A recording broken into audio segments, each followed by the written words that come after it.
Mayor, I do believe Mirta will be absent this evening. Thank you, sir.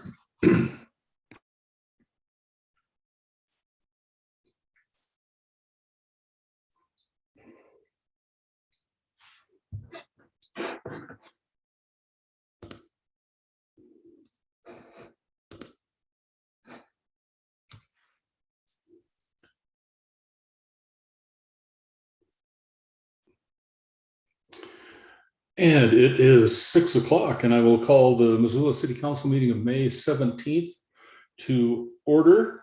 This is a Zoom webinar. There are a number of instructions that allow you to participate in this meeting this evening.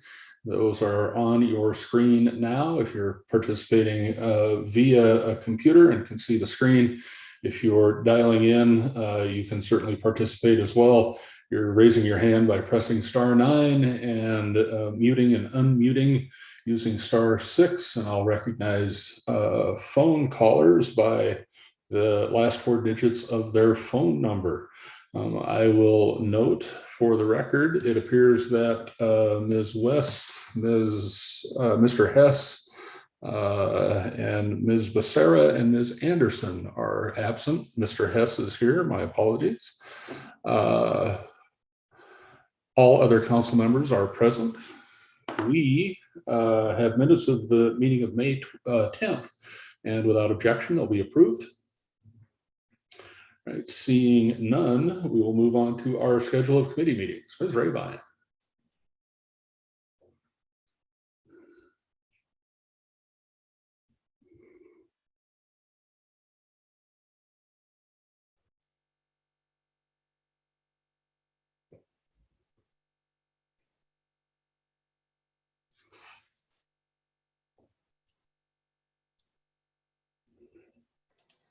Okay, tonight we're scheduling our committee meetings for May 19th. Just like the city council meeting tonight, these meetings are being held via Zoom webinar. If you go to the city's main webpage and click on that meetings tab in the middle of the page, it'll take you to Agenda Central for all of the city's meetings. And the agendas for each of these 4 committee meetings are listed there. And if you open up that agenda, you'll find out all the information about how to join these meetings, either via computer or via telephone. And so here we go. The Land Use and Planning Committee will meet from 1 o'clock to 2 o'clock on Wednesday, May 19th. The Administration and Finance Committee meets from 2:15 to 2:45. Parks and Conservation Committee will meet from 3 o'clock to 3:20. And there's been a slight change to Public Works. It got a little bit longer from the schedule that we published on Friday. It's a 25-minute meeting now. It starts at 3:35 and goes until 4 o'clock. Thank you, Ms. Rabine. Any changes to the committee schedule for this week? All right, seeing none, we will move on to the public comment portion of our agenda. This is your opportunity to comment on items not elsewhere on your agenda. We'd ask that you keep your comments to about 3 minutes. And going to the audience, we have Mr. Decker.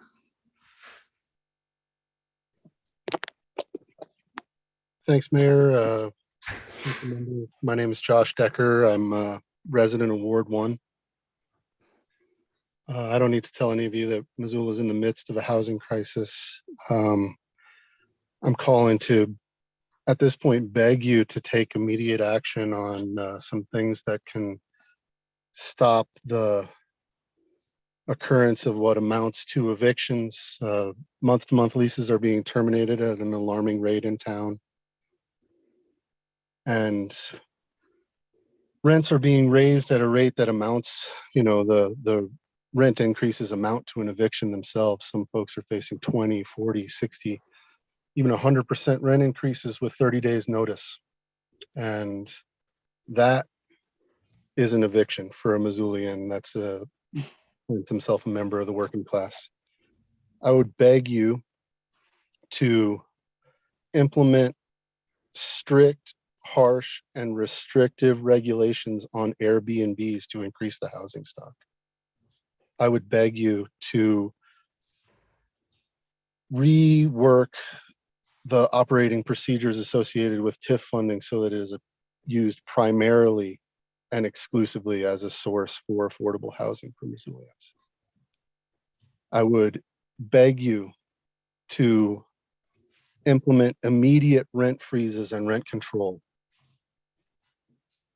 I would beg you to institute inclusionary zoning with a plan to litigate its legality, knowing that it is not, strictly legal in terms of the statewide legislation, but council has introduced plans before that involved the prospective immediate litigation, such as with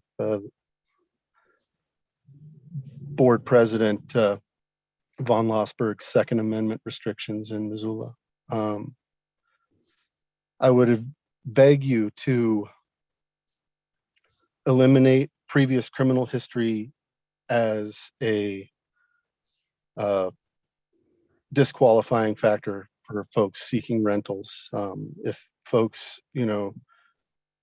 have served their time, then their debt to society is paid and they shouldn't be impugned in their housing search. I would beg you to form a temporary safe parking space similar to the temporary safe outdoor living space so that folks that find themselves newly homeless have a place to park their vehicles at the very least. If that involves relaxing camping restrictions and whatnot, that's fine. Do it immediately. And I would beg council to immediately form a collectivized background check that is housed in some department, some housing department of the city, so that folks can have a on-file background check, credit check for landlords to access so that they're not subject to multiple $40 and $50 application fees in their fruitless search for housing in the 1% vacancy market. And that's about 3.5 minutes, Mr. Decker. I implore you to take action on any and all of those items. Thank you. Have a good evening. Thank you. And Hannah Kozel. Hi there, my name is Hannah Cosell. I'm a resident of Ward 4. In August, I'm here to share my housing story as well. In August, I will be celebrating 2 years of residency in Missoula and doing that by moving into my third rental in my time here. Summer in Montana, as we all know, is a joyous time of river floats and huckleberry foraging, but for so many renters, it can also be a season of dread filled with hours and hours of Craigslist hunting, crunching the budget just to make ends meet as you're going to put down yet another security deposit on a place that you're likely not able to stay at for more than a year. My roommates and I currently live in the University District in a house that's been made into 3 separate units. We have not yet been given written notice, but in conversations with our landlords after a steady stream of unmasked contractors on our property, we learned that our landlords will be moving into the whole home. That will eliminate 3 rental units in town and displacing 7 young adults as well. Knowing that housing will only get worse as student leases come to an end at the end of summer, I recently made the decision to pay double rent for the next few months, just so that I can make sure I have a place that's secured in town. I also work in housing on a city level, and I'm helping distribute funds for the Emergency Rental Assistance Program in Montana. I'm keenly aware of how universal this need for affordable and secure housing is in our community. Not only have I helped tenants apply for assistance, but I've helped employees at property management companies also apply for this current round of funding. No one has been safe from this at all. And reflecting on the recent state legislative session, I was inspired by initiatives like House Bill 533 and Senate Bill 241. Both of these would help ensure refunds for rental application fees and increase returns on security deposits as well. However, I was really disappointed to see that both of these died in committee and that a ban on inclusionary zoning was something that passed through the legislative session. So today I'm here to ask the council, how can we support renters always in our community, and especially in the next upcoming months as the federal eviction moratorium will come to a close and families are going to experience a rapid decrease in income with the end of unemployment funds in our state as well. So I look forward to these answers, these future discussions, and thank you for your time. Thank you. And I will note for the record that Ms. West and Ms. Anderson are in attendance. Daniel Carlino. Thanks. Can you hear me? We can. Great. My name is Daniel Carlino. I'm a resident of Ward 3 for the meantime. And I'm also actually running for city council in Ward 3 to help represent renters and take urgent action on our housing crisis. And I'm just here today to also comment about our housing crisis and hopefully to just help push for some solutions. Like essential workers in Missoula just really can't afford to live here anymore. And for example, with my job, I work with different young people in town who have a few different mental disabilities and just kind of go throughout their day with them. And I'm still just bringing home enough to basically half my pay goes towards rent each month. And it's just making it really hard. And last week, my landlord gave my brothers and roommates and I our 30-day notice to leave our house, and just trying to find somewhere to rent in Missoula right now, especially in Ward 3, if I could still try and run for city council there, is just almost impossible. Every rental I've called just already has dozens of applicants, like by the day it's posted, and 30 days just isn't long enough for Missoulians. And I hope to, see our essential workers and artists and people that make Missoula be able to stay here. I feel really lucky to get to live in Missoula. And we're just all here to comment to ask city council to put in regulations to help with housing. We cannot build our way out of the housing crisis with, quote unquote, like affordable housing units and like different housing projects. We can't build our way out without regulation on housing. So that's what renters of Missoula are trying to ask of you all. Josh Decker mentioned a bunch of, good actions. And I'm hoping that you all can find something that you can do immediately to help renters in Missoula. One thing that came to mind for me is all that I think it's over $40 million that the city and county are getting for federal COVID relief funds. This would be a great time to help use those to subsidize rent or help with people's housing. And I'd also like to see TIF funds not go towards billionaire companies anymore and go towards subsidizing housing or building shelters and fully funding things like the new YWCA shelter. But rather not seeing millions go to the wrong places. So we just need you all to do something, please, for us renters and for people that are struggling in our community before it's too late. So we're hoping that city council and the mayor can implement some housing regulations, maybe limiting Airbnbs, maybe using TIF or the COVID relief funds to help with housing. Or just, you all probably know the best, but we need you to do something more, please, before we all get kicked out of Missoula. So I'm hoping to get to stay in Missoula, but I'm definitely on the edge of, I have to find somewhere to live in the next few weeks. And it's pretty unlikely to find something like that unless you know somebody that will let you live at their place. So please do something. We need to start viewing housing as a basic human right. And that needs to be shown through policies and city ordinances that you all pass.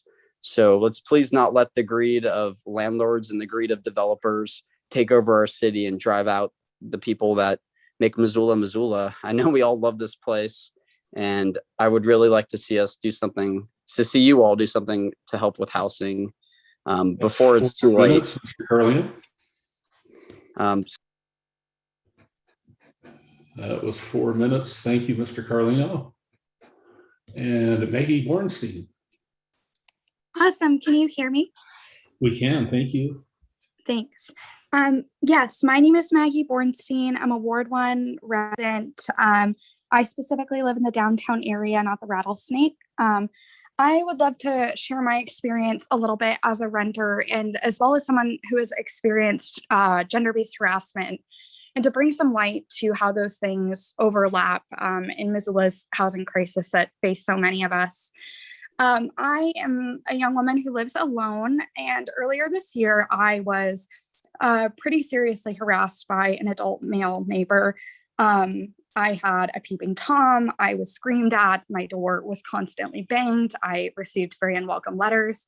I contacted the Missoula Police Department, to which I was told that he sounded like a nice guy. And I really credit Alderperson von Lossberg for his help in navigating the situation. I admittedly found it to be embarrassing as someone who ran the Women's Resource Center for 2 years at the University of Montana to find myself in a position where I felt so helpless. Repeatedly, I was told, well, why don't you just move? Well, why don't you just move? There were so few available rentals. I was so underserved by our public safety stop holds. And, you know, it was really disheartening. And I think there was a lot of contention last year when considering the Missoula Police Department budget. I think that a lot of the direction that was taken when considering to raise the budget was a look at crime in our community. I studied criminology in college. I think that a major crime that takes place in our community that all of us can agree is wrong and such a stain on our community is gender-based violence and harassment.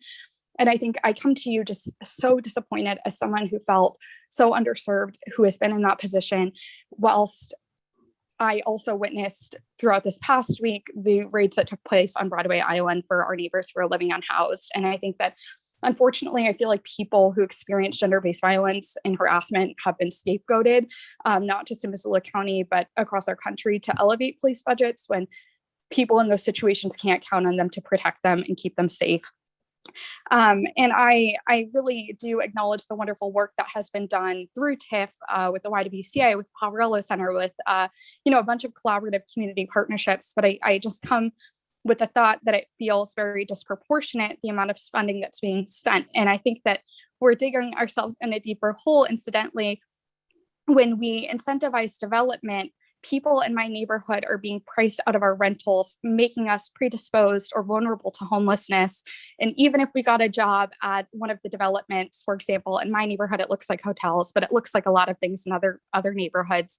None of us could pay our rent, cleaning hotel rooms or working the front desk at, for example, I live really close to the HC hotel. So, I think that we're in a very circular issue here with how we address TIF. And I just would really like to strongly encourage more accountability with TIF, more thoughtfulness, because I think that we're unintentionally contributing to a problem that is costing us a lot more to fix than we could have ever imagined. And again, I really want to say I appreciate Alderperson Van Lossberg for his helping me navigate that situation earlier this year. Thanks so much. Thank you. Sarah Ibis.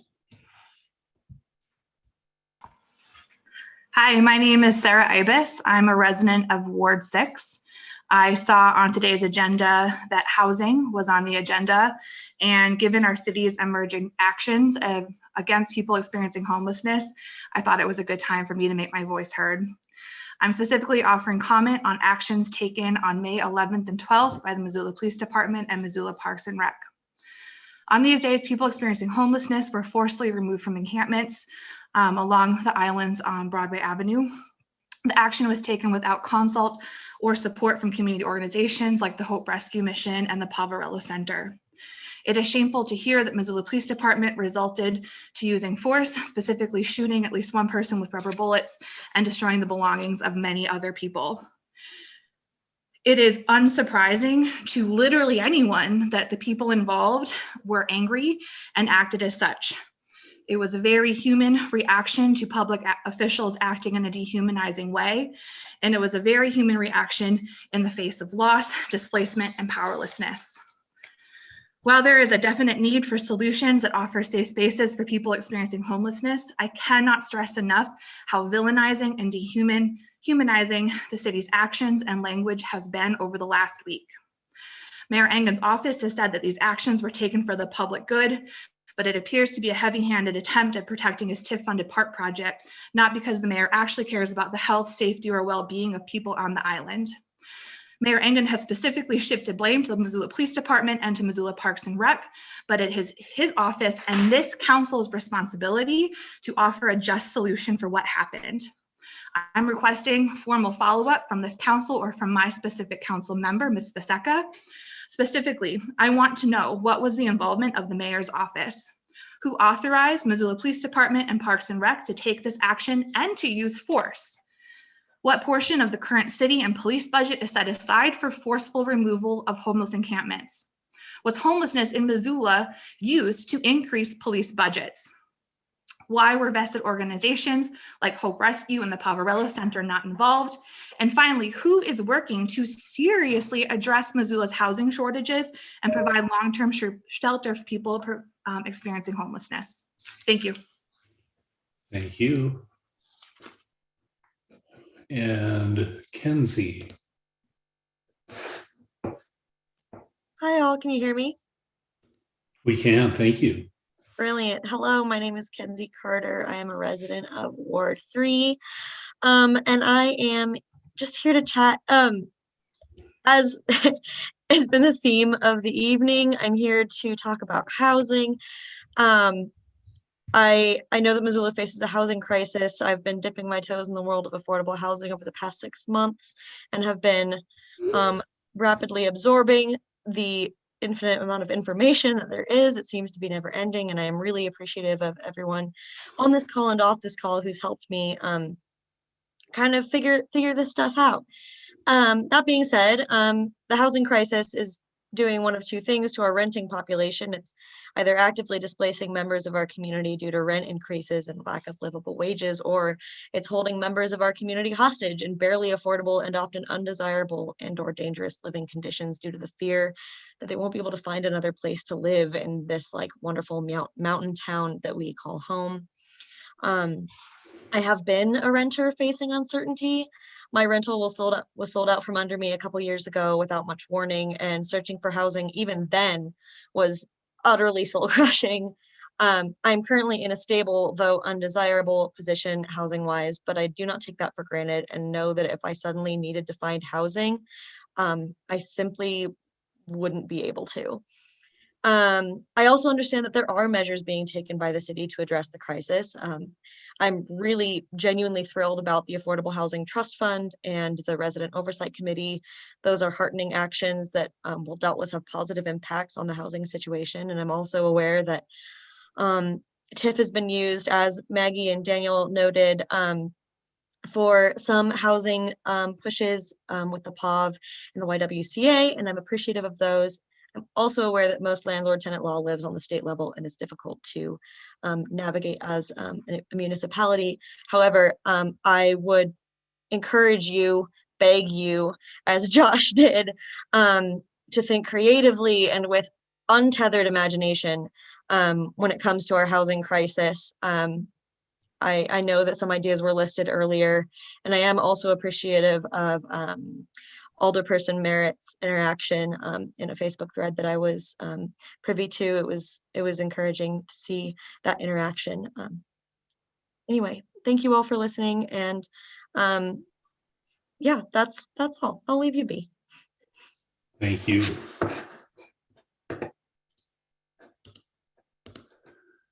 And Nate Beal.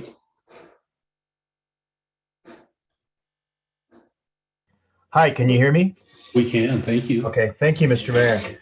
I am commenting, I'm here to comment also on the housing crisis. And I want to start by saying I'm here in solidarity with the renters and the most vulnerable. But also I'm here as someone who's approaching my 20th year of living in Missoula, and someone who's had several professional positions in town. I have a good job in Missoula, and when I go on Zillow right now, there's about 3 apartments that fall underneath the housing burden line of 30% of my income, and one of them's a studio. And I've lived here 20 years. I've raised 2 children in this town. And in some ways, I'm exactly the type of person who the promise of public policy and the promise of like growth policy should be trying to keep. And as I'm trying to buy a house, there's absolutely no way I can stay in Missoula. There's just none. My children are not able to find rentals, and this crisis reaches levels that are beyond just the most vulnerable. And so, in addition to being here in solidarity with the vulnerable, I just want to mark that the housing crisis climbs higher in some ways.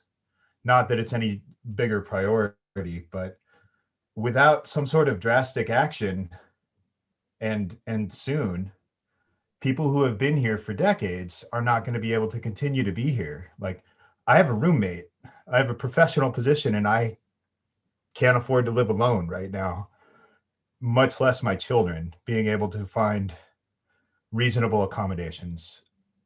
Oh, thank you. Thank I'm a you. resident of Ward 3. Thank you very much. And Andy Housel. Thank you, Mayor, Council. I have a couple of comments tonight. One is I want to tell you about my neighbor who lives a few houses down from me in a duplex. I have been lucky enough to have lived in my home for 12-ish years, and that neighbor has been there almost 16 years. As of the end of this month, she and the children that she raised on this street will be unhoused. They will be living in the best of circumstances at this point. They will be living in a camper, moving nightly in order to avoid harassment from the police around town, while she continues to find a way to get her children to their high school and continues to get herself to her 2 jobs. When my neighbors and I organized to write letters to the property owner to request that her lease not be ended. Again, this is not eviction in the formal sense, but it is an eviction. He has said that, you know, he sees this as an opportunity for her to go find somewhere else, that he wants to do repairs on the place. Well, over the last 16 years, he hasn't wanted to do repairs on the place. And there's a way that if the motivation was to keep this neighbor in her house, he could easily find a way to do those repairs and keep her there. That is clearly not the goal. The goal is clearly to have her removed, to do the repairs, and then to rent it out for more. So I understand, and I am told repeatedly by members of council that the authority that council has is limited. I understand that. I also understand that there is a lot of good work that has happened over the course of the last few years, especially with regard to things that we will one day get to benefit from. Some of the things that are being built now, unfortunately, folks who are unhoused or looking for new rentals are not able to benefit from those things because they're still in process. So that leads me to the next thing I'd like to say, which is we need to end the completely absurd policing of our unhoused neighbors. I got a call from a woman yesterday who said, my trailer was towed. I've been getting harassed by the police every night. I can't move it every night because I don't have the hookups to drive it to a new location and park it somewhere else. So then I get all of this police harassment and they tow it somewhere miles out by the airport, the smoke jumper center. And now I have to go get it. This is where I'm living because I don't have housing. I have this voucher, but I don't have any apartment that will accept this voucher right now. So all of it and then she says to me, well, I also can't get it because I have these, homeless charges. So for using the power in an outlet that doesn't belong to me, we need, in the meantime, while we're addressing this housing crisis, there are things that you can do. Because I know that there's a pretty nice relationship between the mayor's office and the police department. So suspend this absolutely unnecessary policing of our unhoused neighbors. Being homeless is not a crime. So whether it's bathroom, laundry, power, parking outside of somewhere, sleeping in your car. We need to completely end any criminalizing of that behavior because it's only going to increase all over the city. Encampments, those are people's homes. Those are human beings who deserve the same dignity and respect that you get every day when you walk down the street. They deserve it too. They don't deserve somebody coming in there and forcibly removing their things, their few possessions, and treating them like trash, who are an eyesore for the Missoulians that you are trying to draw to this town. So I beg you to, while trying to address this housing crisis, treat people who do not have housing with the respect and dignity they deserve. Thank you. Thank you. And Mr. Anderlich. Good evening, Mayor and City Council. My name is Mark Anderlich. I live in Ward 2. And Article 25 of the Universal Declaration of Human Rights and the International Covenant on Economic, Social, and Cultural Rights all proclaim housing as an essential human right. If you were to look at those two documents, you would see being a landlord is not a human right. So let's keep that in perspective. And I'm not going to repeat what a lot of other good comments made, but I would suggest the following four things before we do become Jackson, Wyoming. One is to suspend no camping ordinance. As Andy had just said, it's ridiculous to criminalize this, and more people that I know as well and are living out of their campers and are having to evade detection and whatnot. We should do much better than that. I think also absolutely should ban criminal background checks. I know a woman who's looking for a place. She's been straightened out her life. She says, why am I going to try? Because I'm not going to be able to get this place because I have a criminal background. That's not acceptable. Third is the deposit, even in a homeward home, they ask for a deposit, a fee for applying, for even looking at the apartment. And that should be banned as well. And the last would be, and this is more aspirational, I think that there's got to be some way of instituting rent control, because right now the market is driving people out of Missoula. I think you've got ample evidence of this, and the market has to be stopped in its place. So thank you very much. I know this is a difficult issue, but this is an emergency. I can't believe how many people I have heard who have been evicted out of their homes so landlords can raise the rent and rent to more people coming in with money, apparently. So thank you very much. Thank you, Mr. Anderlich. And seeing no additional general public comment this evening, we will move on to our consent agenda. Items there were approved unanimously in City Council standing committees. We consider these items all at once on a Monday evening to save a little time. Ms. Rabine will read the list of consent agenda items aloud, and we'll take comment and discussion from council members before we vote. Ms. Rabine. Thanks, Mayor Engen. Tonight's consent agenda is pretty short. We only have 3 items.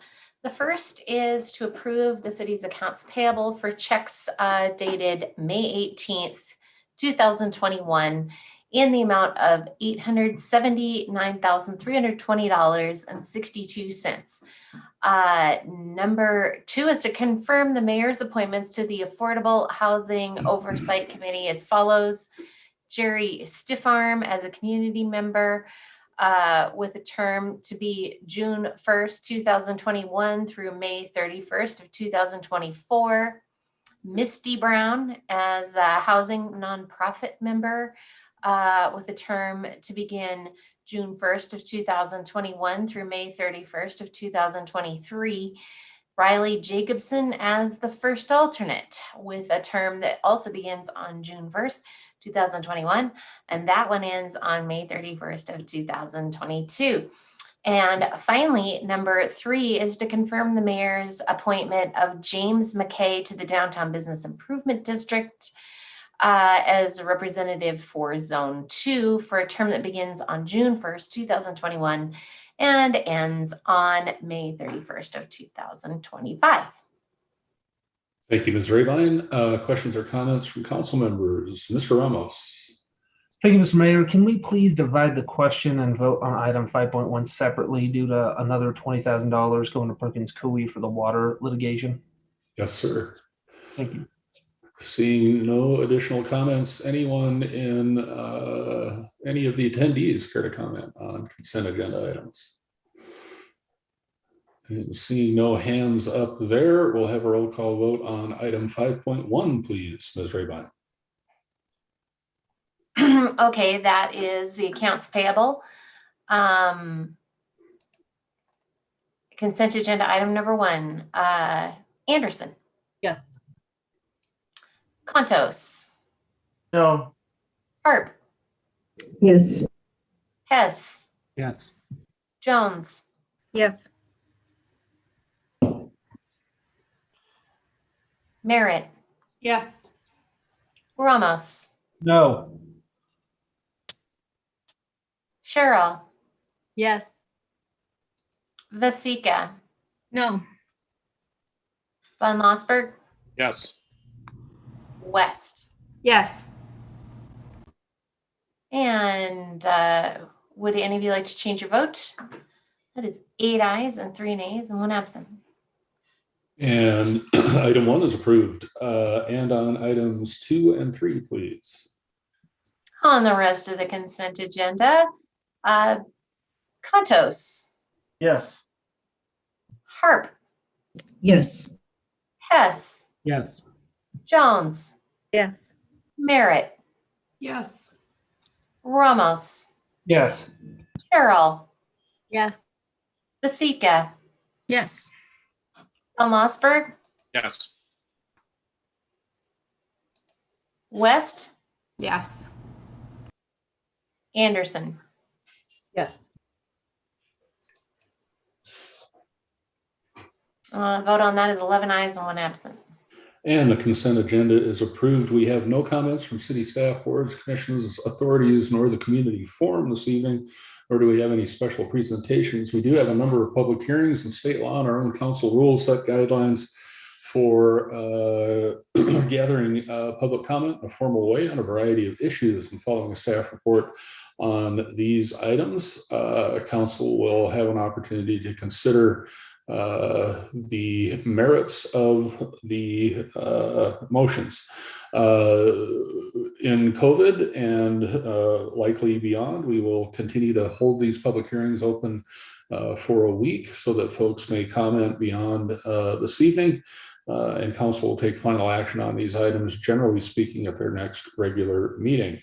Our first public hearing this evening is on a municipal court ordinance. And our staff presentation begins with Mr. Bickle and is supported by our court administrator, Ms. Reinecke. Mr. Bickle. Good afternoon, Council. I have a PowerPoint presentation, so if you hang on a moment, I will share my screen.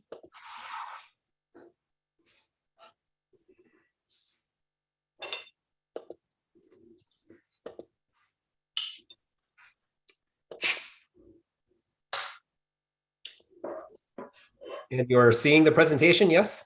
We are, yes, sir. All right, I'll dive right in. So the public hearing tonight is related to Senate Bill 127, which passed the session's legislature. SB 127 eliminates the ability of a municipal court judge to appoint part-time assistant judge. This bill is effective 1 year after passage, and it was signed by the governor on April 10th, 2021, which means we have till April 10th, 2022 for implementation. However, while currently Missoula Municipal Court has 2 part-time assistant judges, one is a 0.85 FTE judge and one at 0.75 FTE judge. But these part-time assistant judges have to be replaced by elected judges under this bill. But while the effective date of this bill is 1 year out, the only municipal election within this time frame is the 2021 election this November. And filing opened for that last month. State law doesn't provide for special elections for officials. They're really intended for ballot initiatives. So in order to comply with the elections deadline, the mayor sent a letter to the county elections administrator with the intent to create these judges' position to make sure they were available at the time of filing. And then tonight, we were holding a public hearing on an ordinance for council to formally create the 2 new elected positions. So the ordinance establishes 3 judges effective January 3rd, 2022. So Judge Jenks is in Department 1, and so that seat will be on the ballot with Judge Jenks' retirement. And then Departments 2 and 3 are also being created by this ordinance. The other matters that the ordinance deals with is to set the procedure for chief judge selection. So state law provides for the judges to select a chief judge among themselves. And if they do not agree, the chief judge is the one with the most seniority. However, since we're going into election where we'll have 3 judges all with the same seniority, we've put in that if the judges don't agree, the judges with the most seniority will be the judge with the most votes. And then also the ordinance establishes the duties that are the same as in the MCA. So chief judge maintains a central court docket, requests jurors for jury trials, and supervises the court personnel and administration. These positions are reckoned to be full-time based on the known capacity issues in the court. However, MCA 36106 designates a time for the courts to be in session. So this actually infers that these elected positions have to be full-time anyway, but regardless of the capacity issues, it would seem that I think we have to there would be full-time regular judge positions. For fiscal impact, this ordinance will result in an increase of 0.4 FTE, probably around $50,000. So not a significant cost to the overall municipal court budget or a city budget. But during the FY22 budget process, we'll have to consider some other items related to this. Staffing needs, we'll have to review the staffing needs of 2 new elected judges. In previous committee meetings, talked about the needs for potentially more judge clerks in order to deal with the added full-time judges. And then we'll need to formalize the establishment of 3rd courtroom, and we're working on plans for that, and we will look at that in the budget process. And then finally, just the calendar. This is the calendar that we've been going through in order for the adoption of this ordinance. Tonight's the public hearing, and so final consideration on the ordinance would be next Monday. And with that, I would be happy to take any questions. Thank you, Mr. Bickle. And with that, are there questions or comments from council members? And I have Ms. Cheryl. Yeah, thanks. And thanks, Dale. So this is required because of a legislative action. I just want that kind of said again, correct? Okay. Yes, that's correct. So I think that's just a really important thing for people to remember. There are a lot of things kind of coming that we are required by legislative action. But my question, I think, for you is, and if you said this, I apologize, the chief judge position, so it would be, how often would that be something that was reviewed and considered for a change? I just think that as we have 3 new judges coming in, that could be important. So will you speak to how that will over the years be reviewed and reconsidered? If I recall correctly, and I'm looking at Mr. Nugent's tile as well, that the judges can do this at least annually, I think is under what the code says, but I think they can pick longer terms at their discretion. May I have a follow-up, Mayor? Yes, ma'am. Thank you. And so will you speak a little more to what being the chief judge means?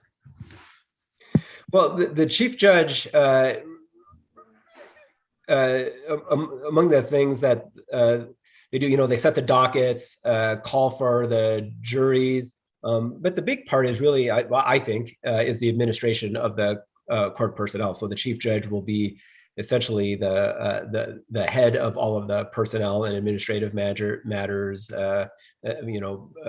dealing with the budget, personnel issues, those type of things. Often that is, such today, most of that is delegated to the court administrator, but having the chief judge is important so that, the court administrator has that, one chief that person is answerable to. Thank you.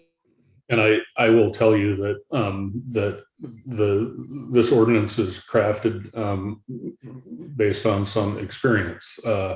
In cases where there is no chief judge, we have seen in other courts in Missoula significant conflict between two sitting judges.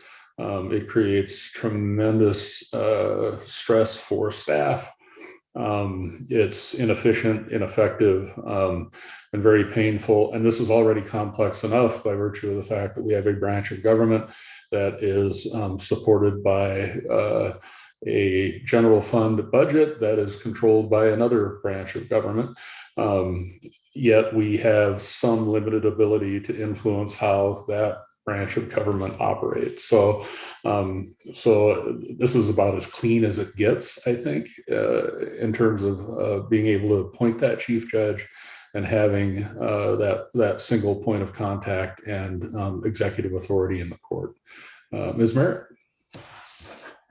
Thanks, Dale, for, I know that you had to act really quickly to pull this together, so I appreciate your work on that. And I want to say I appreciate all my colleagues listening to me over the last couple of weeks, ask a lot of questions and opine on this topic. So one more thing, Dale, I guess if what seemed to be maybe a little bit of a conflicting information, one of the things that we heard from the court administrator was that the municipal judges need time off the bench to prepare, which totally makes sense. I totally get it.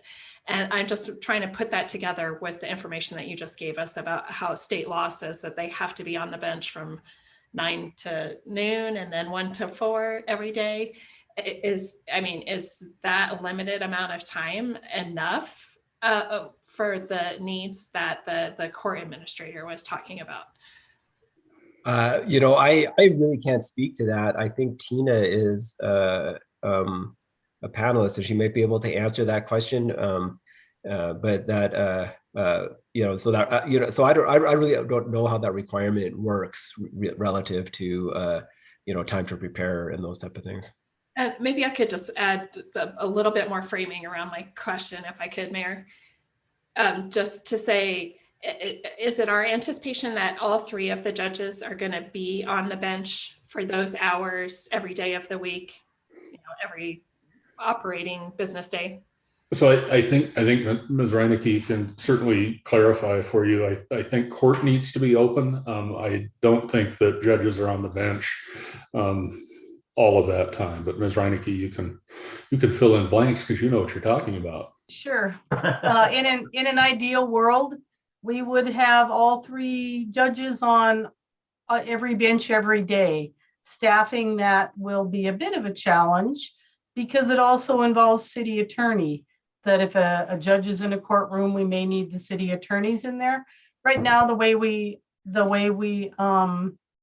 operate, we interpret the law is that if an officer calls and wants to bring someone in on a warrant, anytime between about 8 and 4:30, we will see them.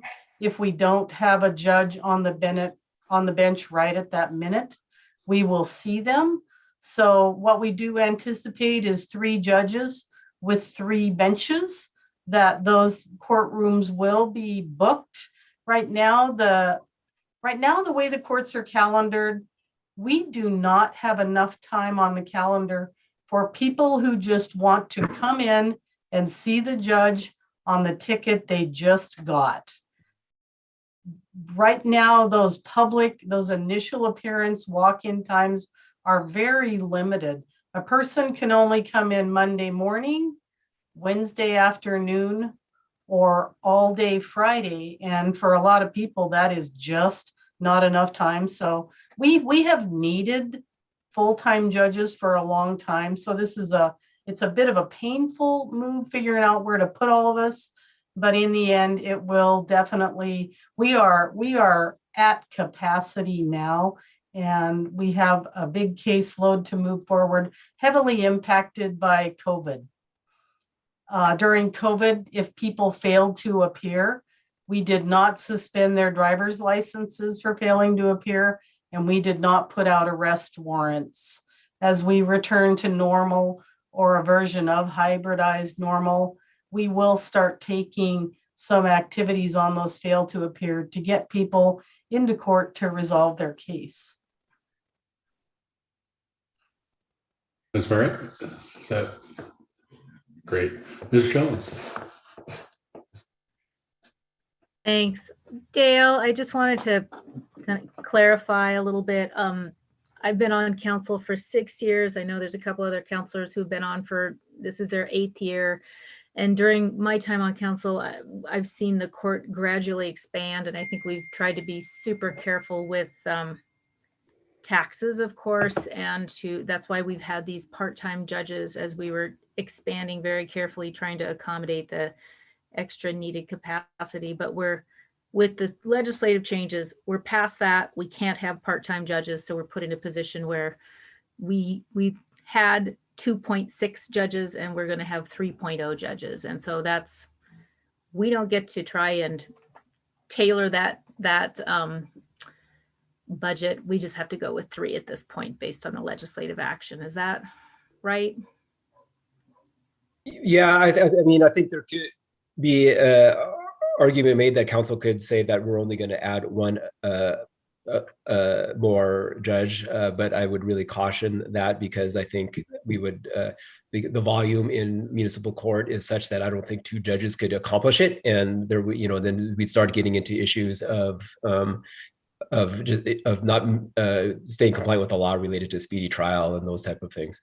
So I think we're at the volume. In fact, our medium-term plans actually are expecting a 4th municipal court judge. And as we start planning for future space, we're actually trying to think of that already.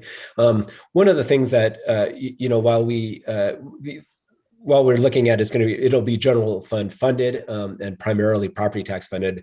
There, fines and might increase a little bit related to 3 judges. We'll have to work on that through the budget, but really it will be mostly just general fund property taxes that will pay for this. Thank you. Mr. Nugent. Just a very minor clarification. The state law requires that the judges select a chief judge at the beginning of each calendar year. So it's 1 year, and then they have to go through the process again. Thank you, Counselor. Appreciate that. All right, seeing no additional questions or comments from council members, this public hearing will remain open until next week. And thank you, Mr. Bickle and Ms. Reinecke. We will move on to our second public hearing of the evening, and that is on ordinance amendments for the Affordable Housing Citizen Oversight Committee. And Ms. Harris-Shears, you have our staff report this evening. Hi, I'm just gonna share my screen.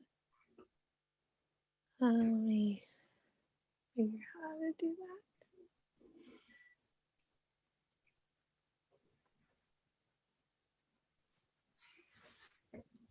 Okay, can you see that? My We PowerPoint. can. Great, thanks.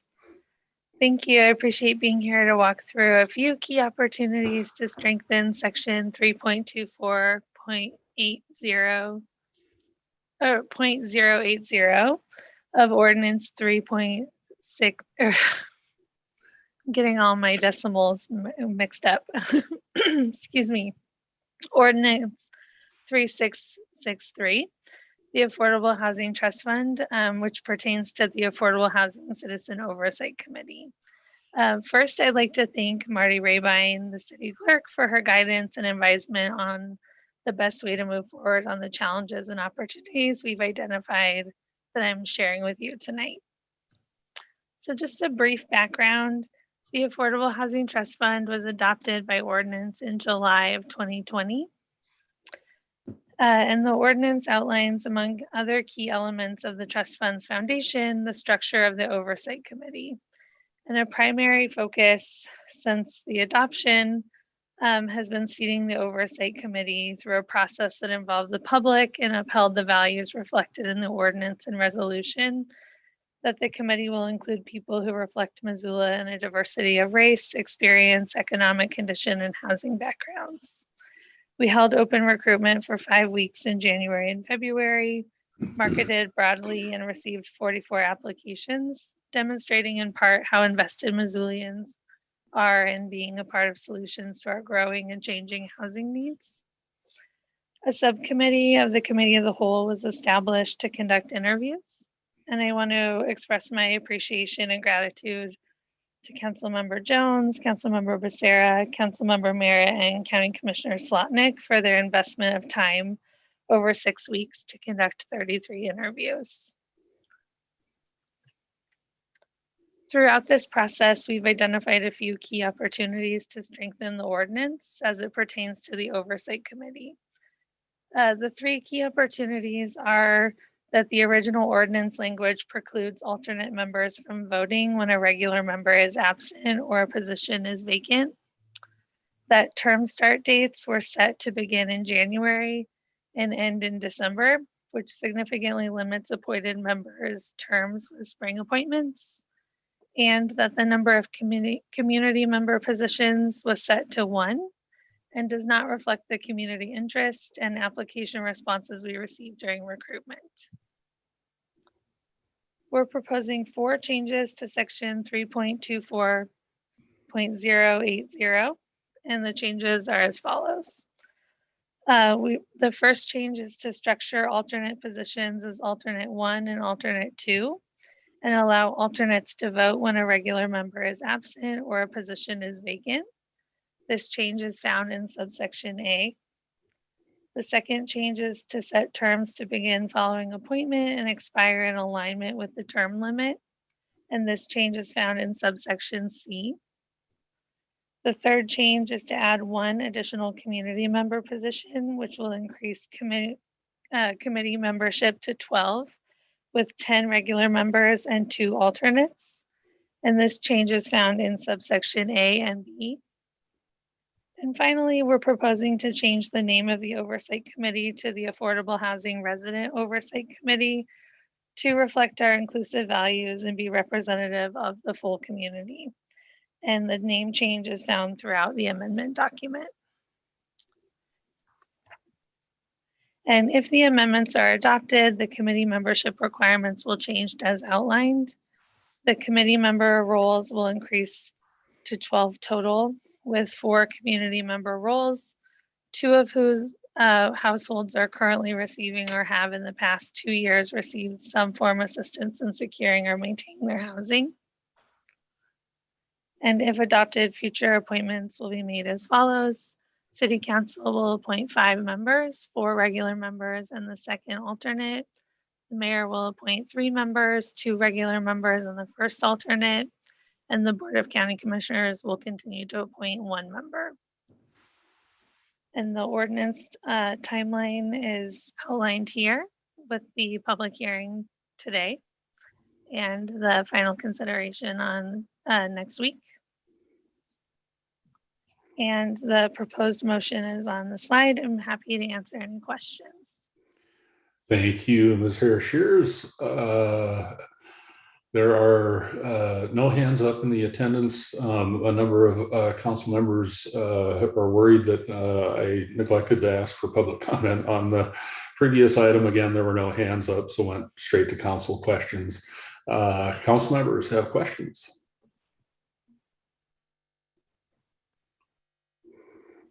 All right, seeing none,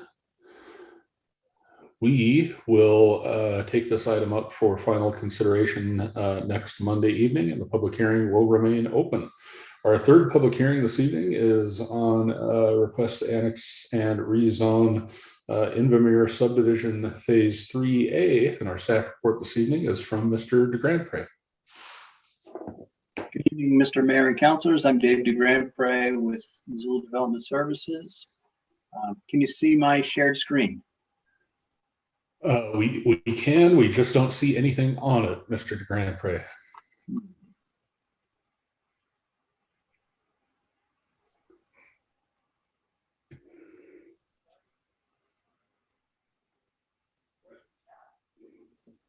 I'm working on it. One moment, please. Looks like progress is being made. There we are. All right, fabulous. This is the public hearing for annexation and zoning of phase 3A of the Invermere subdivision. Development Services received a petition from Drake Lem, the property owner, to annex the property. Tonight is the public hearing and on the annexation and zoning, and the Land Use and Planning Committee will take this up at its meeting on Wednesday at 1 o'clock. In terms of annexation law, the parameters that you have, Montana Code Annotated provides several opportunities or ways for people to annex into the city limits and for the city's boundaries to expand.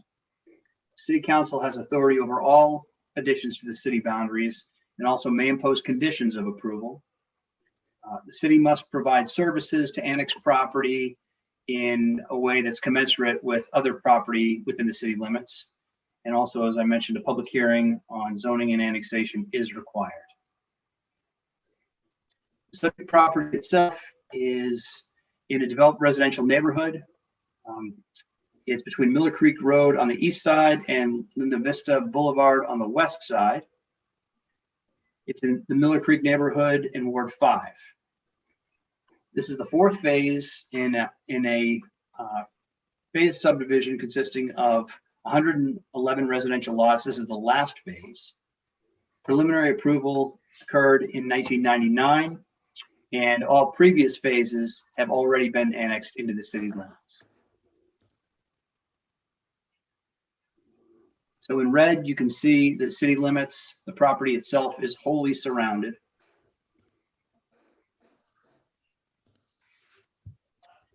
And here is a copy of the subdivision plat. The final plat was recorded on May 5th. This is actually a subdivision that was approved initially back in 1999. It was given preliminary approval by the county commissioners, Missoula County Commissioners, but each phase has been annexed over time upon filing.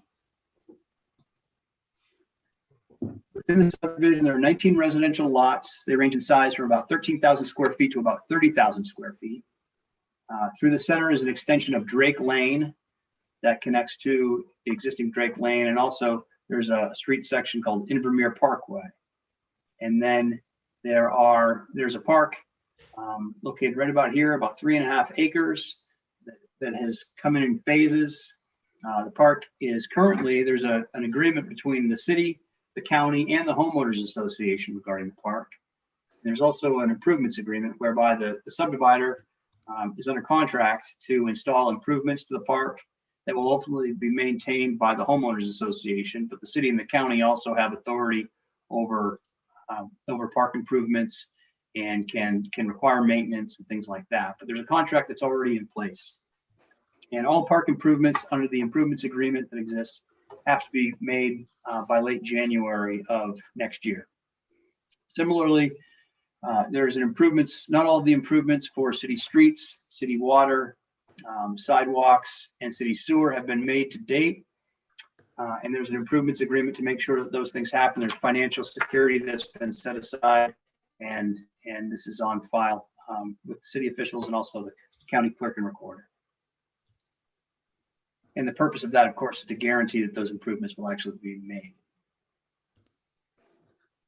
This is a snip from the city's annexation map in our annexation policy. You can see the subject property right here toward the center.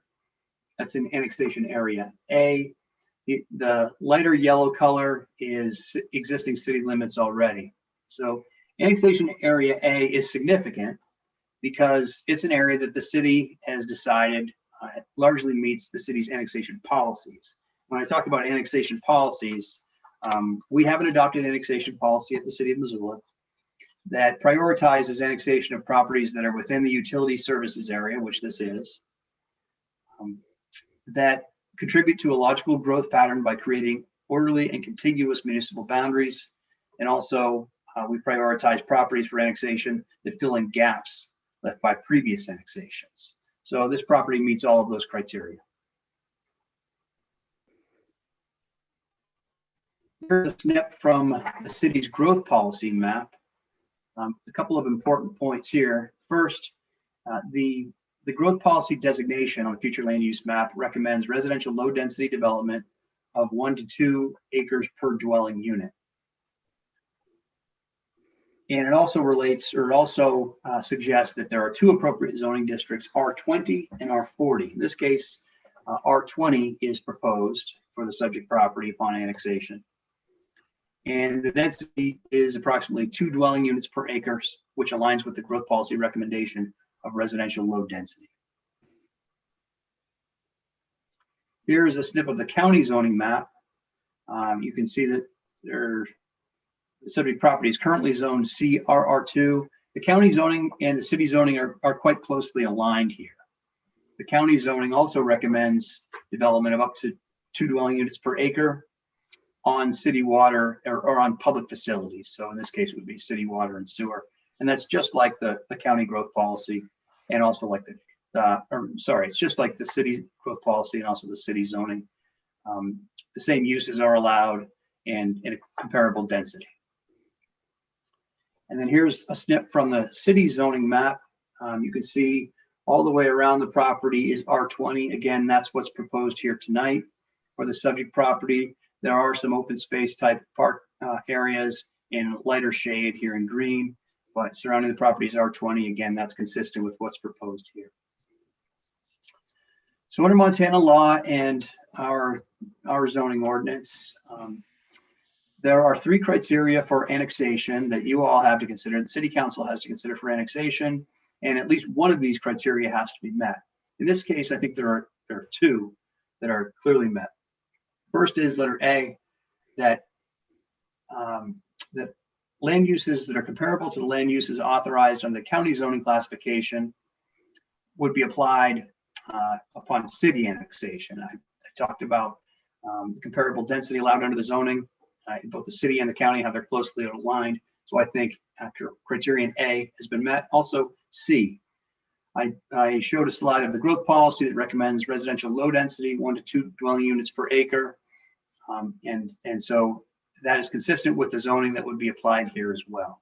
So I think there are a couple of different avenues for the project to be annexed under the annexation criteria that we have. And then finally, today is simply, it's a public hearing and informational item. It is not, a vote will not be taken tonight. Final consideration will be a week from tonight with, again, additional discussion on Wednesday. But staff's recommendation is to adopt a resolution to annex and incorporate within the city boundaries the subject property and zone the property R20 residential based on the findings of fact in the staff report. And tonight, in addition to myself, David Selvage from City Parks and Rec is here. I think there are maybe some questions that come up about the parks and things like that. I know he is willing and able to answer those questions. So with that, that concludes my presentation, Mr. Mayor. Thank you, Mr. DeGrandpre. And do we have anyone representing applicant this evening who would like to speak?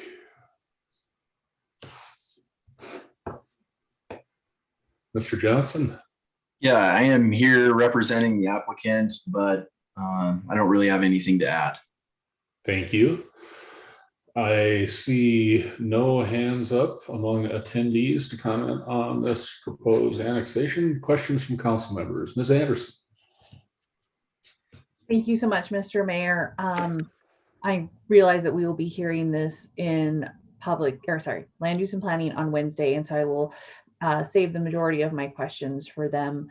for then, but I do want staff to come prepared to discuss. Myself, representing this ward, have had numerous conversations with the current residents of the invermere subdivision who are frustrated, to say the least, at the lack of development happening to the park that was supposed to be there quite some time ago. And I realize that there's an improvement agreement in place that would cover the cost if the developer decides not to, but to get that development agreement, they had to submit a chart showing their timeline for development of the park. And we are sitting here on May 17th and we are very far behind on that. And so I want to know what options there are. We cannot condition a rezone, but we can condition annexation to move that park along. I don't want to wait until January of 2022 to cash in the improvements agreement. I want to see what options there are. So Mr. Grand Prix, if you could come, I'd like to hear a little bit more about that in land use and planning on Wednesday. I feel as though the developer is not living up to their end of the bargain on the initial plan for this. So I just want to put that out there that we'll be discussing this more on Wednesday. Thank you. Thanks, Ms. Anderson. Further questions or comments from council members? Ms. Harp? Thanks, Mr. Mayor. A question for Dave or Mr. Johnson here tonight. I think we've heard a lot of comments tonight from our community about concerns about finding a place to live. And I know this is just an annexation with a small upzone, if you will, to 1 or 2 dwellings per acre. Is it possible that we could actually request the developer to upzone to a higher density for near future use or long-term use? Well, that wouldn't actually comply with the growth policy. The growth policy has a recommendation of 1 to 2 dwelling units per acre, which is in line with the R20 zoning that's proposed. I suppose at some point that could change. These lots are sizable. The smallest lot, I think it's 13,000 square feet. If I'm not mistaken. So at some point in the future, some of those, and up to 30,000 square feet. So at some point in the future, those lots could be maybe further divided it would probably be on an individual by individual basis if they wanted to add additional homes. ADUs are also a possibility, I think. So there may be some options, but I wouldn't suggest that we take a different action than what's proposed at this time. Appreciate that. Mr. Nugent.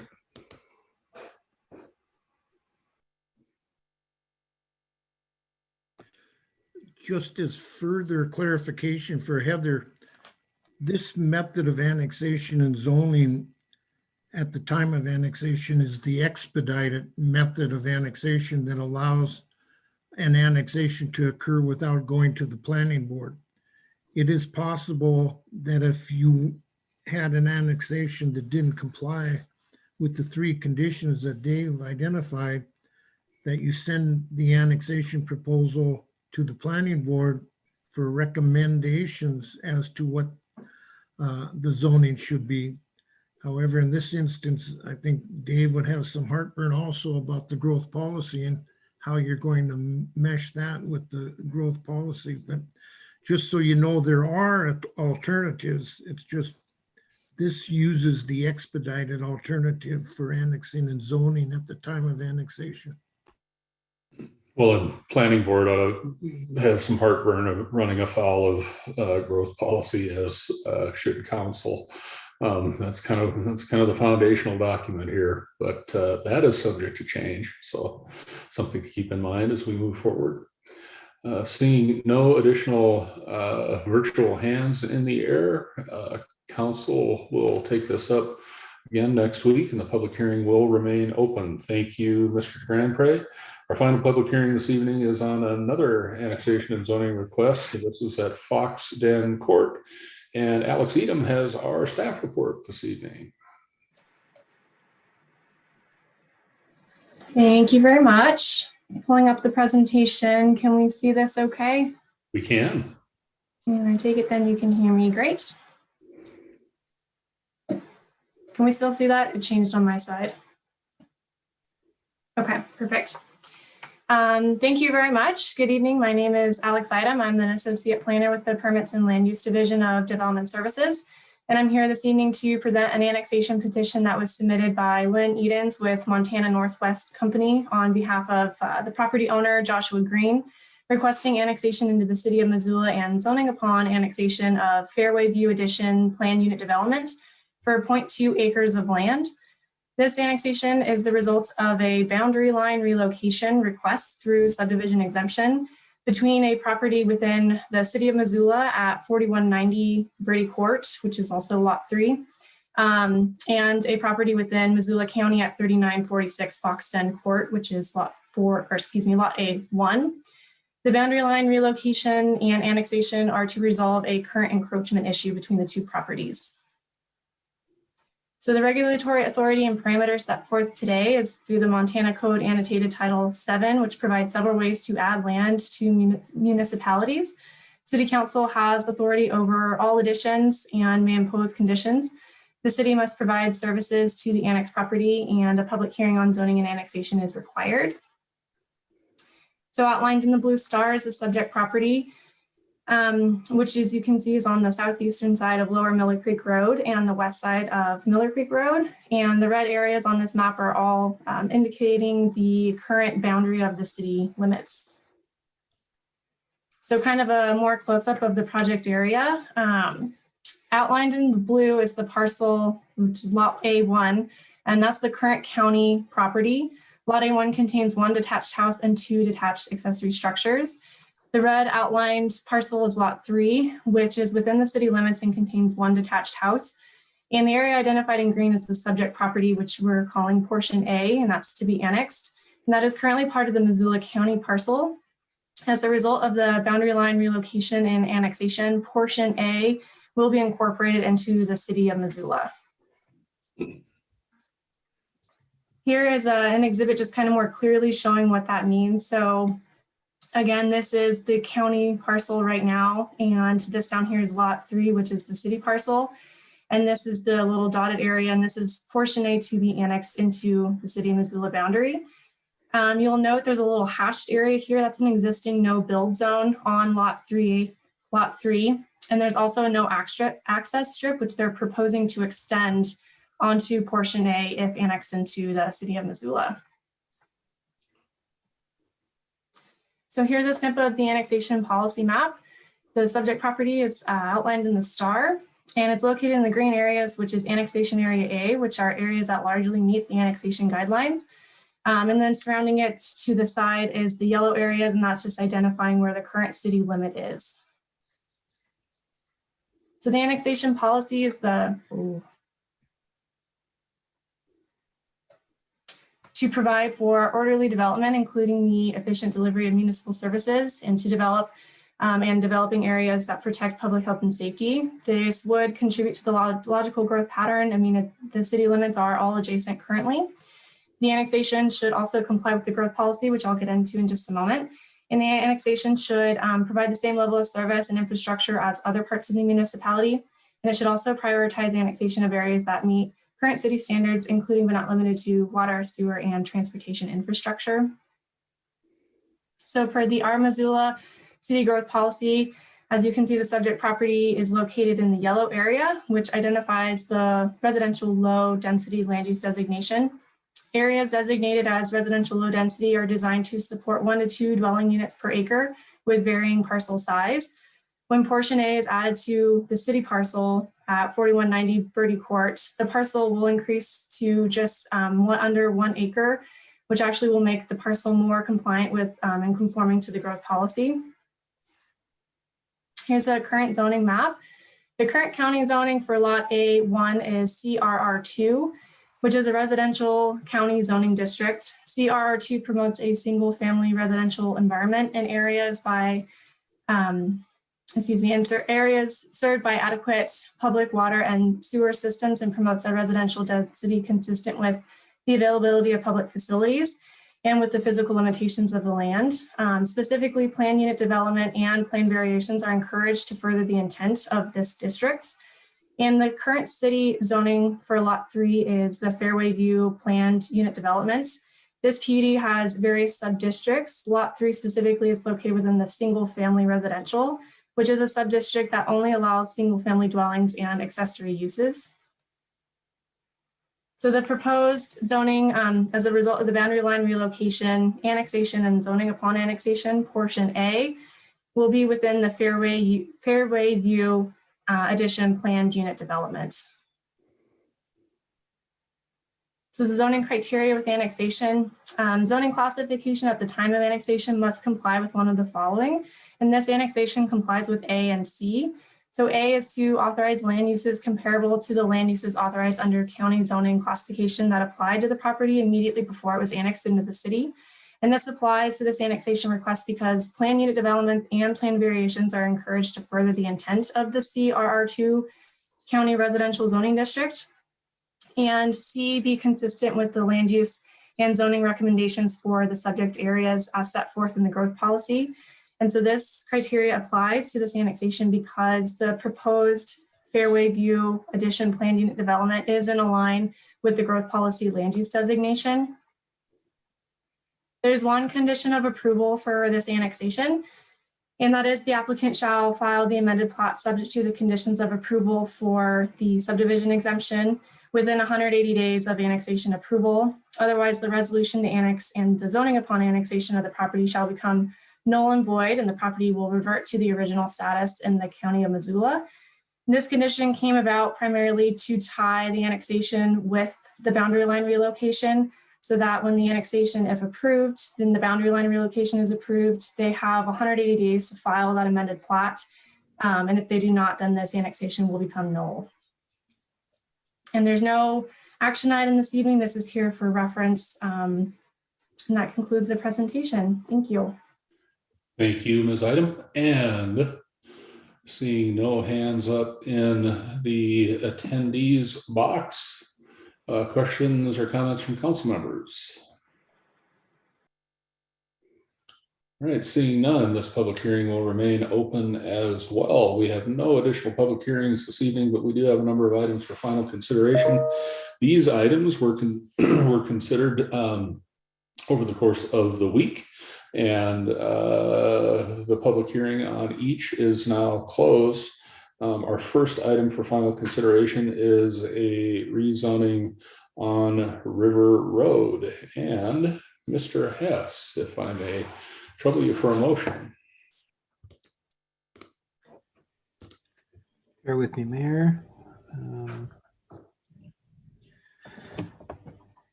So I move that on second and final reading, we adopt an ordinance to rezone the subject property located at 2103, 2103 and a half, 2115, and 2105 and a half River Road, legally described as that part of Lot 24, Cobbin and Dinsmore's home subdivision, and a parcel of land lying in Lot 24 of Cobbin and Dinsmore's Orchard Homes addition, located in Section 20, Township 13 North and Range 19 West, Principal Meridian, Montana, from RT10 residential 2-unit townhouse to RT 5.4 residential 5.4 2-unit townhouse, based on the findings of fact in the staff report.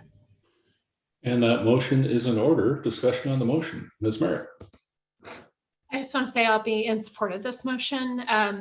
The change that this is going to affect on the ground is really nominal.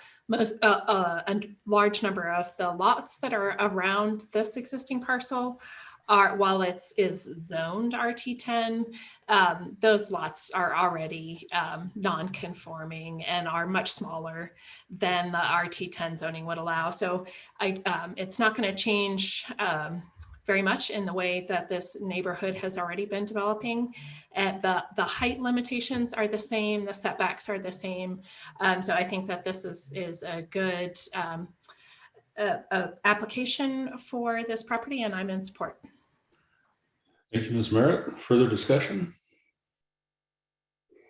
Seeing none, we've had a public hearing. We'll have a roll call vote. Okay, on the ordinance, I think we're at Harp for the roll call. Yes. Hess. Yes. Jones. Yes. Merritt, Yes. Ramos, Yes. Cheryl, Yes. Vasika, Yes. Von Lossberg, Yes. West, Yes. Anderson, Yes. and Contos. Yes. Would any of you like to change your vote? That's 11 ayes and 1 absent. And the motion is approved. Our second item for final consideration, again, in land use and planning. Mr. Hess, a motion, please. Mayor, I move that we approve the group living conditional use request for Hogan Senior Living located at 228, 234, and 246 South 6th Street West in accordance with the Missoula City Zoning Ordinance Title 20, Sections 20.10.020D, 20.40.110, 20.85.070, and 20.105.020B1 based on the findings of fact in the staff report and subject to the conditions of approval. And I'd speak to the motion if I may. Mr. Hess. I'm in support of this. I think that this is an innovative type of housing. It's going to provide a diversity of housing options, particularly for seniors. This is our second group living conditional use that we've seen in the last year. And I think that it's a trend that I look forward to watching and assessing how well they work. I think, like I said, I think it's an innovative way to deploy housing that is reasonably dense, provides a diversity of housing type, and provides an option for seniors who may be looking to downsize and have more affordable options for remaining within the core of our community. So I'm excited about the project. I think it's really worth noting that the adjacent church was instrumental in getting this project off the ground as far as selling this lot with the intention of the development of senior housing. And I support this. Thank you. Thank you, Mr. Hess. I will note for the record that this housing is available to people who are 55 and older. I am one of those people. I am an older adult, Mr. Hess, not a senior. Mayor, I'll note that this is enabled by the Housing of Older Persons Act of 1995. So I apologize for the nomenclature. Just fine, Mr. Hess. Ms. Merritt, on the motion. Thanks. I'm also in support of this.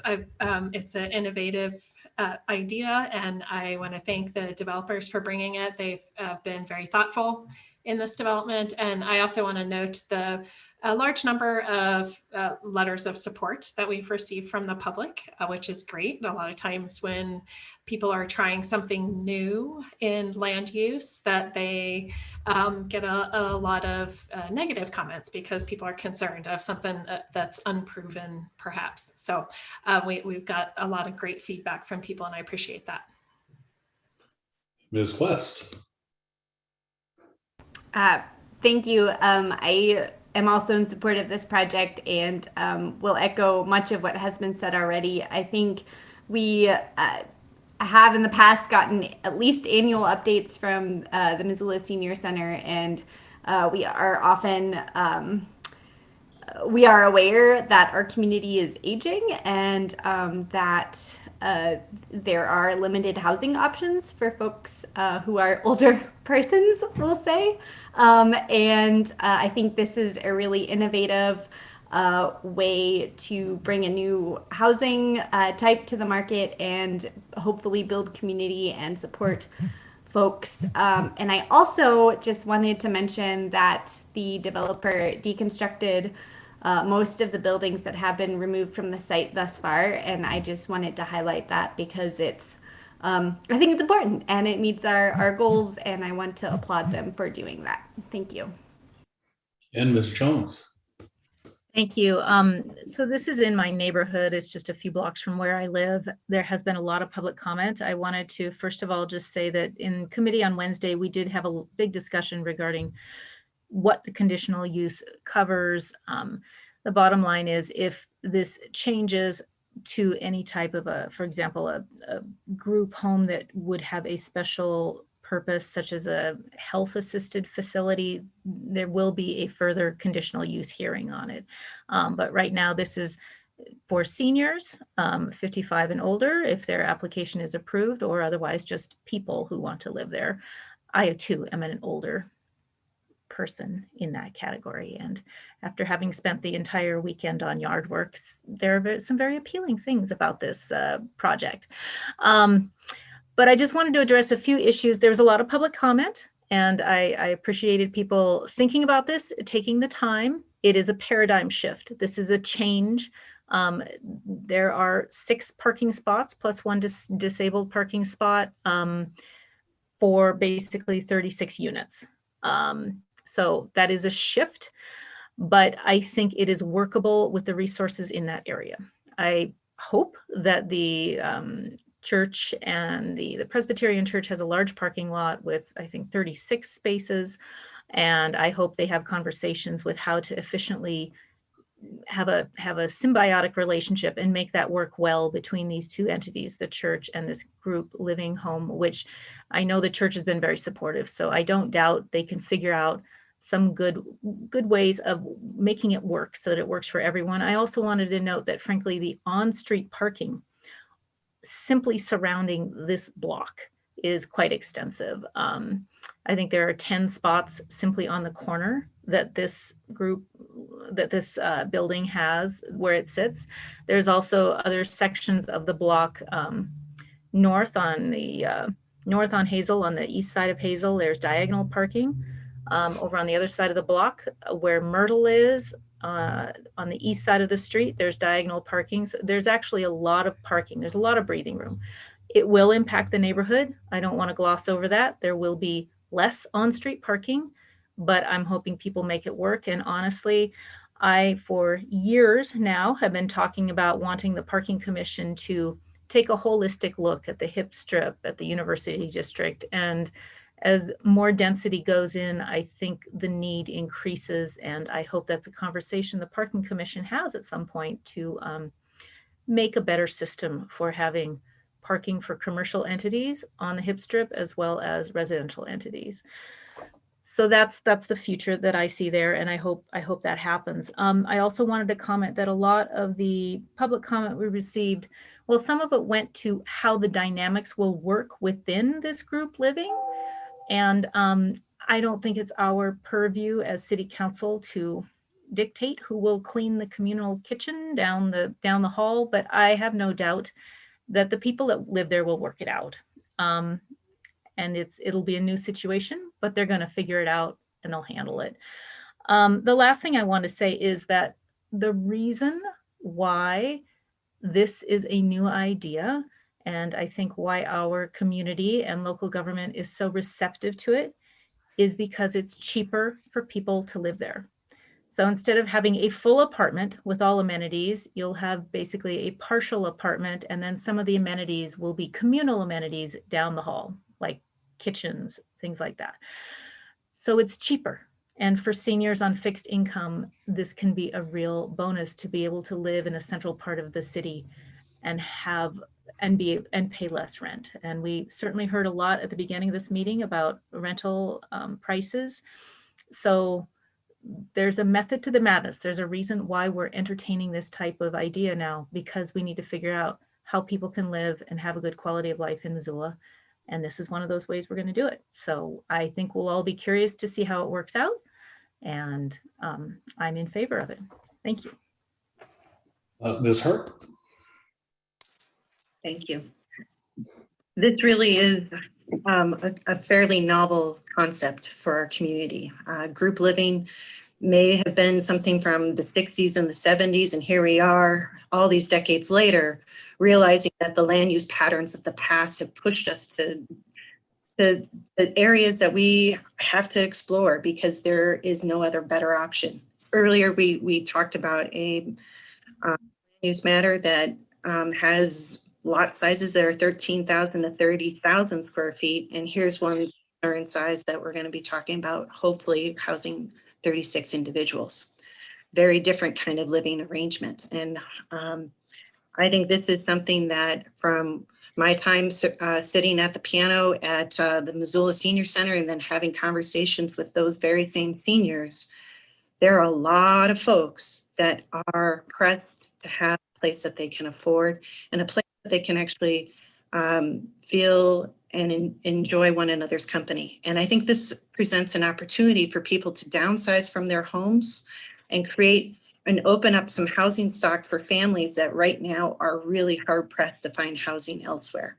So kudos to the developer and their team to try something fairly innovative and within reach of a school and church for that matter, as well as Big Dipper ice cream, because it's all right there. And I'm fully in support of this project. Seeing no further discussion, I do have a hand up in the attendees box. Colin Lane. Thanks. I just wanted to say thank you for hearing this project and thank you for hearing the discussion at the beginning of this meeting. Though these topics are all related, and just want to say thanks. This is Colin with MMW Architects. Thanks. Thank you, Colin. And with that, we have had a public hearing and we'll have a roll call vote.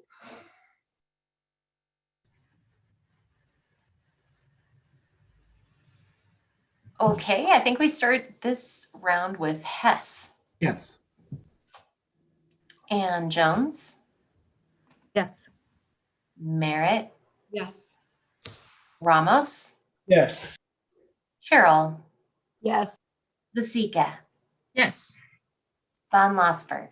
Yes. West. Yes. Anderson. Yes. Contos. Yes. And Harp. Yes. And would any of you like to change your vote? That's 11 ayes and 1 absent. And pardon me, the motion is approved. We have no additional items for final consideration. This evening, we'll move on to communications from the mayor. Our council meetings are fundamentally business meetings, and they don't create opportunity for meaningful dialogue in many cases or exchange of information with the residents we serve. So we sort of hear a side or sides, and we absorb, and we're not in a position to react or converse, or in some cases correct, and in other cases applaud, and that's unfortunate. And maybe someday I will figure that out, but I haven't to date, and I've been working at it for almost 16 years now. What I do know is that we do have some opportunities to talk with each other, and we do have some opportunities to work with each other. And I appreciate the folks who participated in the public comment portion of our meeting this evening and talked about the challenges facing not only renters, but folks seeking to purchase homes in our community. And we have been working on these issues for a very long time, and they have been exacerbated painfully by a global pandemic. What I do know is that this body is responsible for much and controls little. But what is within our control, we will endeavor to change and modify and make better. There were a number of suggestions this evening that in another state, perhaps another world, based on the legislation that came through in Helena this session. There are great ideas there. They are not within our reach, and they are very unlikely to ever be in our reach in Montana unless there is a market change in who gets elected and sent to the state house to represent communities like Missoula and others around the state. So some of those ideas are simply off the table. What is on the table is, I hope, a conversation or two and the continuation of the programming that we have in place. Our investment in affordable housing, which unfortunately is lagging as a function of the nature of construction approval, and now is further jeopardized by increases in material costs and labor shortages. There is a perfect storm here that I think we're riding out. But what we can do is continue to make those investments through TIF and through other programs. I think I'd be remiss in not emphasizing that the first place that places like the YWCA and the Poverello and any nonprofit housing developer attempting to create inventory to serve low to moderate income Missoulians come to is the Missoula Redevelopment Agency. And that redevelopment agency opens its arms to those proposals and invests in them heavily and to every degree possible. And now we're moving into the business of actually purchasing land for the purpose of housing and developing housing. Again, it's slow and it's painful, but TIF continues to do much more good work in that arena. And frankly, those projects that some folks don't like very much are putting money in the bank so that we can do these other projects. There is a means to an end there. I don't object to those projects, but I get that some people do. But fundamentally, if you can look beyond those objections, I think you can recognize that those projects are fueling the engine of affordable housing in our community. And I think it's important to remember that. One of the things that I intend to do is arrange a summit of property managers in Missoula who are associated and landlords who are associated through the Western Montana Landlords Association to have a conversation about what we might be able to do collaboratively and cooperatively to anticipate some of these changes, to better understand why some property owners are making the choices that they're making, and to understand if through our ARPA funds and through those funds at Missoula County and some other resources, we can make a change and help alter that decision or expand that decision space so that that an economic eviction, which is really what is happening, does not occur. That's a function of subsidy. And if we have the resources and we are allowed through Treasury guidelines to deploy some of the ARPA money to temper that, I like that notion a lot, and I think that's worth pursuing. So we'll get on that case almost immediately. And I have had conversations with my colleagues at Missoula County about this very thing and what our opportunities are through ARPA. And there are some once-in-a-lifetime opportunities, and this is a once-in-a-lifetime situation. I also have to suggest that that there are not only two sides to every story, but often 6, 7, or dozens. And when we talk about police harassing anyone, I think we need to be really careful about those characterizations. When police officers are responding to a camping situation, that is the subject of a resident complaint. That resident has opinions and rights and responsibilities in the same way that the folks who would like to allow camping everywhere have. And we have laws on the books, and we are responsible for meeting the demands of those calls for service. In my experience, those calls for service are not harassment. Cops don't like to make those stops. Cops don't like to have those conversations, but they are required to. And I can tell you, I have likely as many anecdotes around cops reaching out into their pockets for gas money or into petty cash at the police department to fund a hotel room for someone, as other folks do for cases of what they call harassment. There's a balance to strike here, and we are in the business of balance. And I understand that advocates are advocating, and that is entirely appropriate. I don't get hired to advocate. I get hired to make challenging decisions with all of you, and to strike a balance that makes sense for our community. And I don't think we're in a position to cede public land to camping. That's not where we are today, and we can't cede public land that is in floodway, that is not set up for providing sanitary conditions for campers, and was never intended for camping. Having said that, I do believe that we have a path forward for creating more sanctioned camping areas, and I believe while those sanctioned camps have been disastrous in some other communities, they have not here. The folks who tipped up the temporary outdoor space have been expert in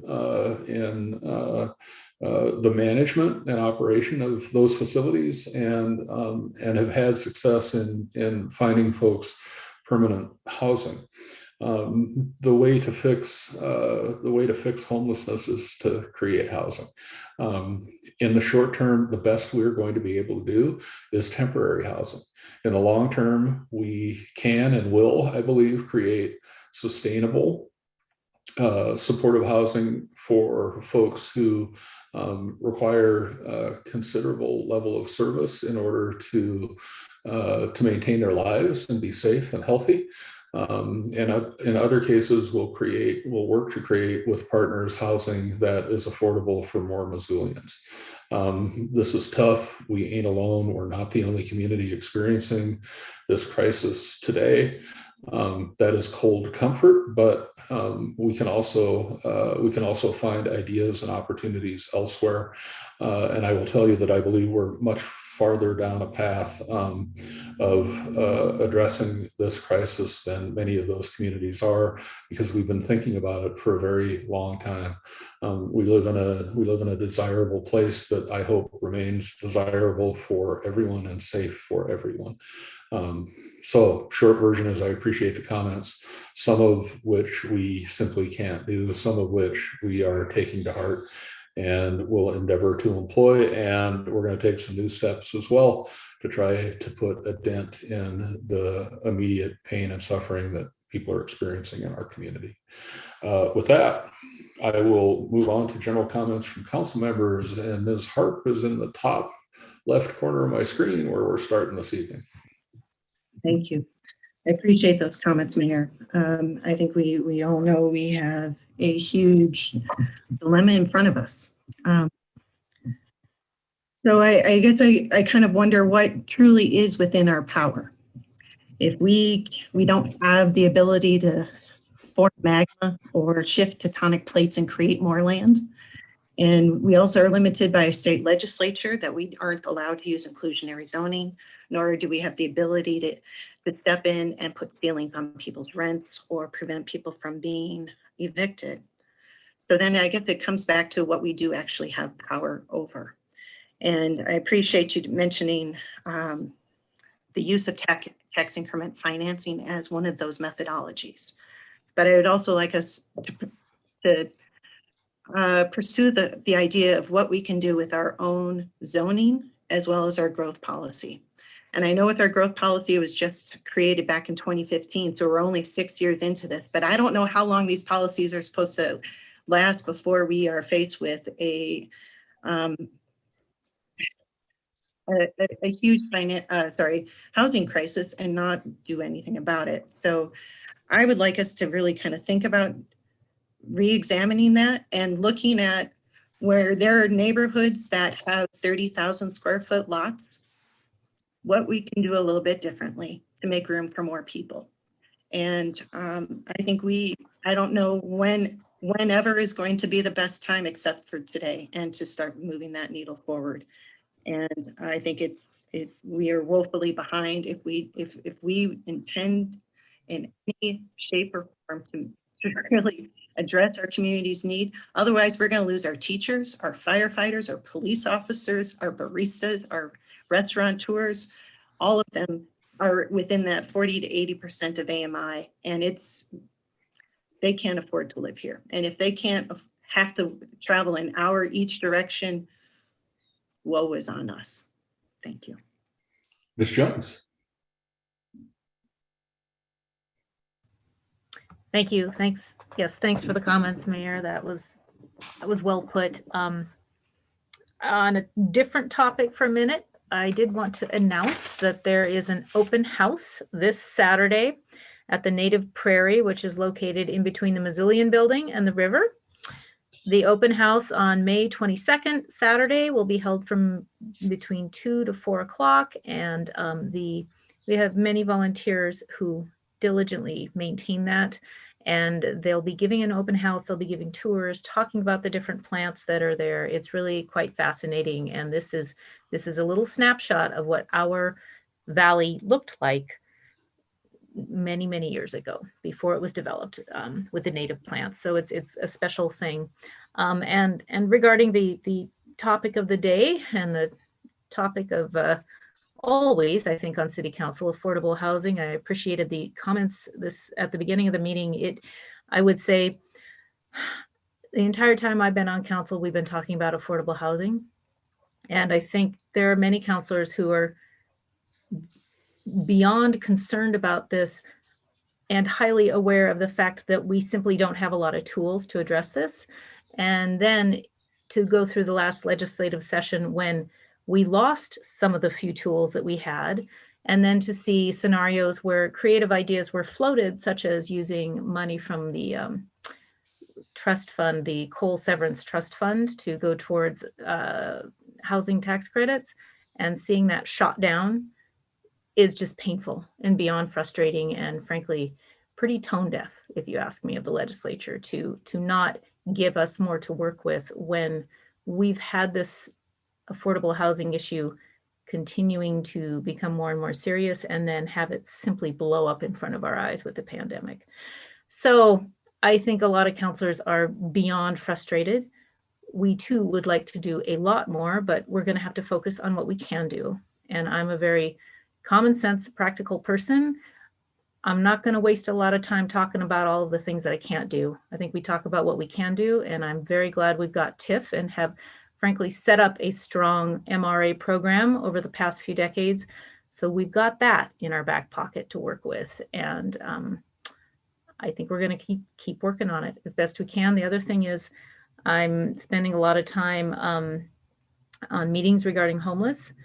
And the forecast is we're going to have a big increase in homeless. I think it's already started, frankly, in people who do not have housing. So, which I have been thinking for the last year, of course, this is going to happen because people who have less resources are getting hit harder by this pandemic.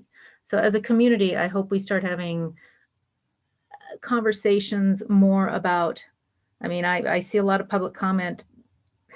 People don't want there to be people in Missoula without housing. They want them to go away. They want them to be somewhere else. It isn't possible. And we're going to have to figure out how, as a community, we take care of the people that live in this community. And we do a lot of that, but we can always do more. And that includes people who are renting. And we're seeing and hearing some pretty severe stories of incredibly steep rents going up. And I think it's a good idea to start having some community conversations. I understand it's legal. I understand the market supports it, but it nonetheless is a good conversation to have about how do we take care of our people in this community. So I hope that's a constructive conversation. And Mayor Engen, I think you're the best person in this community to lead that. So let me know how I can help. Thank you. Mr. Contos. I'll pass. Thank you. Ms. Vasika. I'll pass as well. Thank you. Sorry, Mr. Nugent.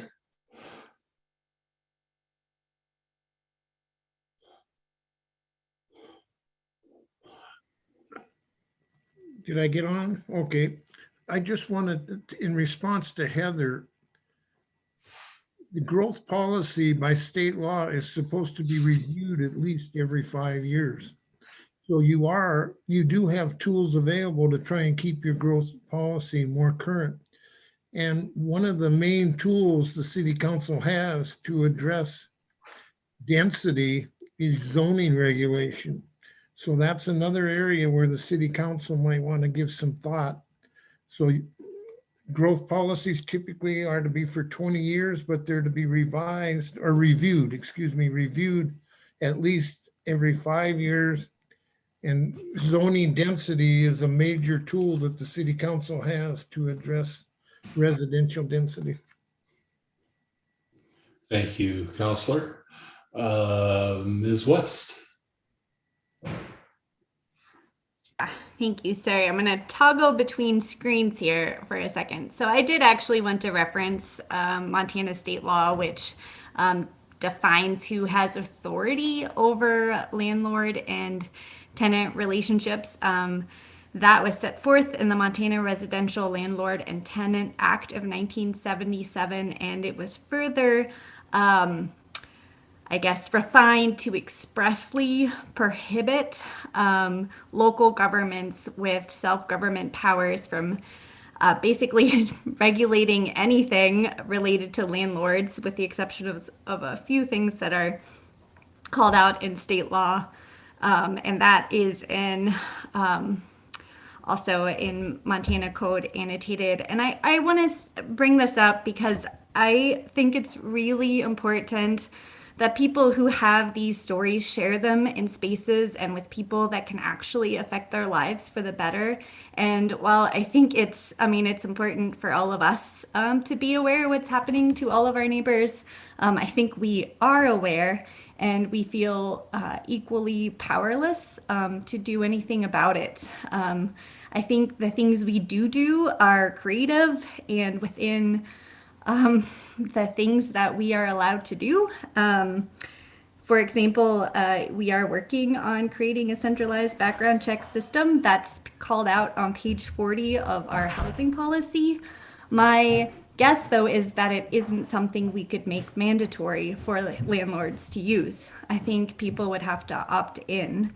And I guess I would encourage people who have these stories to share them with those that can actually make changes on the state level by either enabling this as a power for self-governing entities or by actually making changes to the Landlord Tenant Act itself. And so I'll just, most of our delegation, I think, is in support and aware, and that we should reach out to the Republicans, especially that represent Missoula, because they are in the majority, and we would need them to enact any sort of change. So those are House District 92, Mike Hopkins, House District 96, Kathy Whitman, House District 97, Brad Cheetah, and in the Senate, Senate District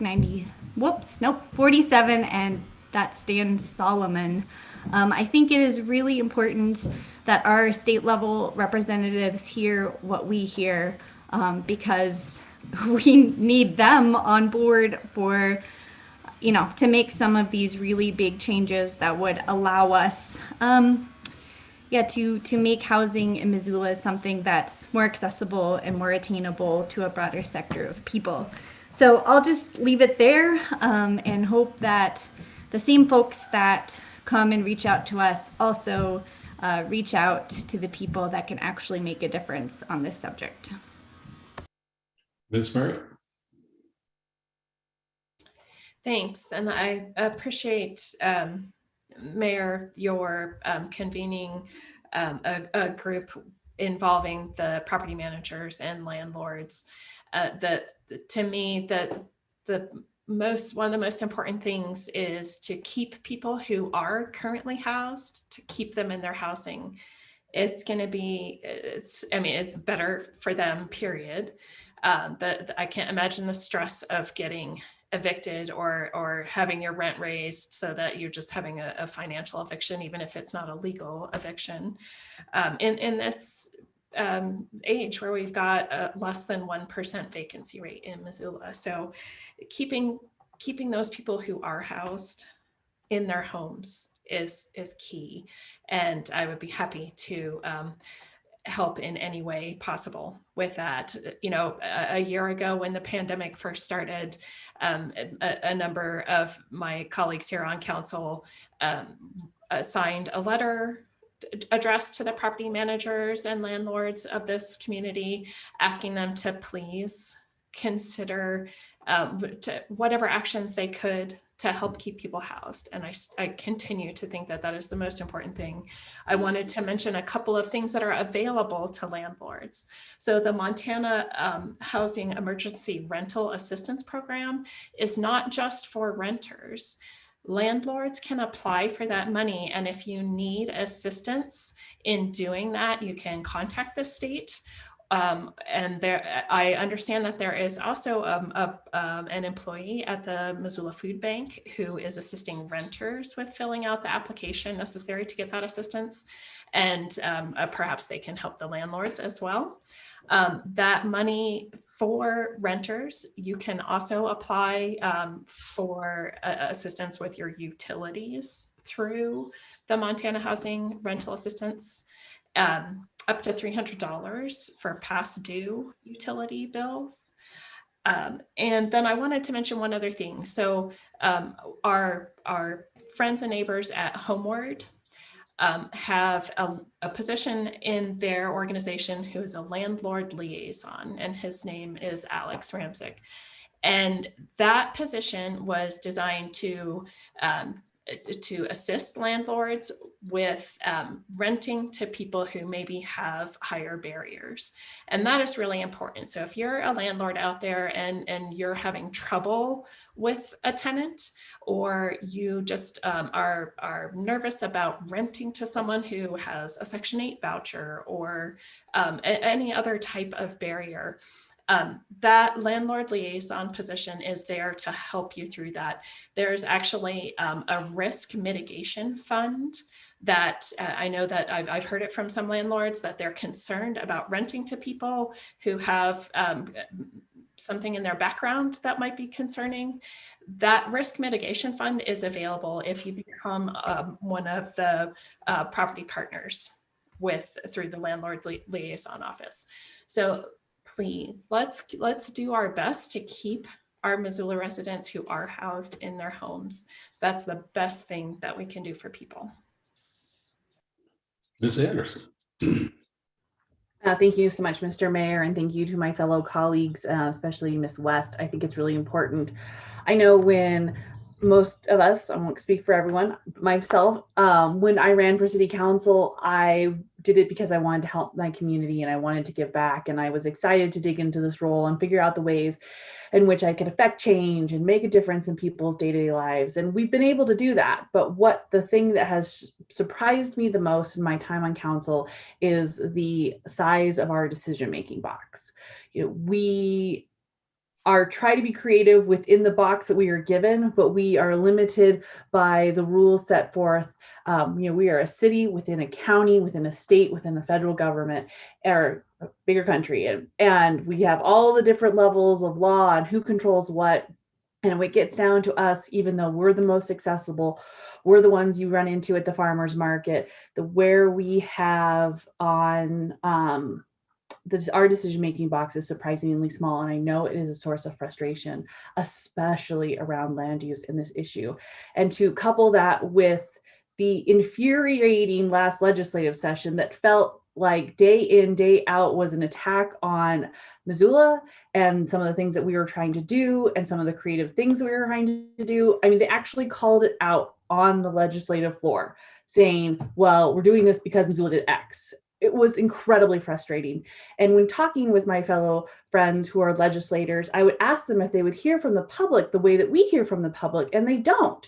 And so to Ms. West's point, we want you to come to us and we want you to share their stories and know that we share that same frustration, and we will continue to do what we can in the decision-making box we have with the limited tools we have that feel like they're getting smaller and smaller. And we will advocate and share your stories, but you also need to take your stories and share them with members of the legislature, because they're the ones who can really affect change, especially around some of these, what seem to be very common sense changes around landlord tenant law that would seem, like it would make a vast difference without costing anybody anything, and we can't do it. And with last legislative session, somebody asked for all the members of the majority party who were landlords to stand up, and it was an incredible amount of landlords who represent Republican legislators, or who are Republican legislators. So you start putting the pieces together, and it's no wonder that it makes it harder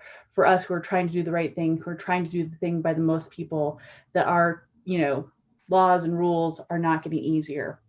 So with all my rant over, I appreciate the mayor convening a committee. I do think the stories I'm hearing about people who are experiencing 50% rental increases is just, the mayor is going to be more diplomatic than I am, but that is criminal. When your rent goes from $1,095 to $1,595, and that's the first time you've seen a rental increase, and the landlord tries to pass it off as like, oh, well, taxes are going up. We didn't raise taxes last year in the Missoula city. So they're just trying to take advantage of the fact that we have a low vacancy rate, and they know they can squeeze the market. And that is just not how things should be done here in Missoula.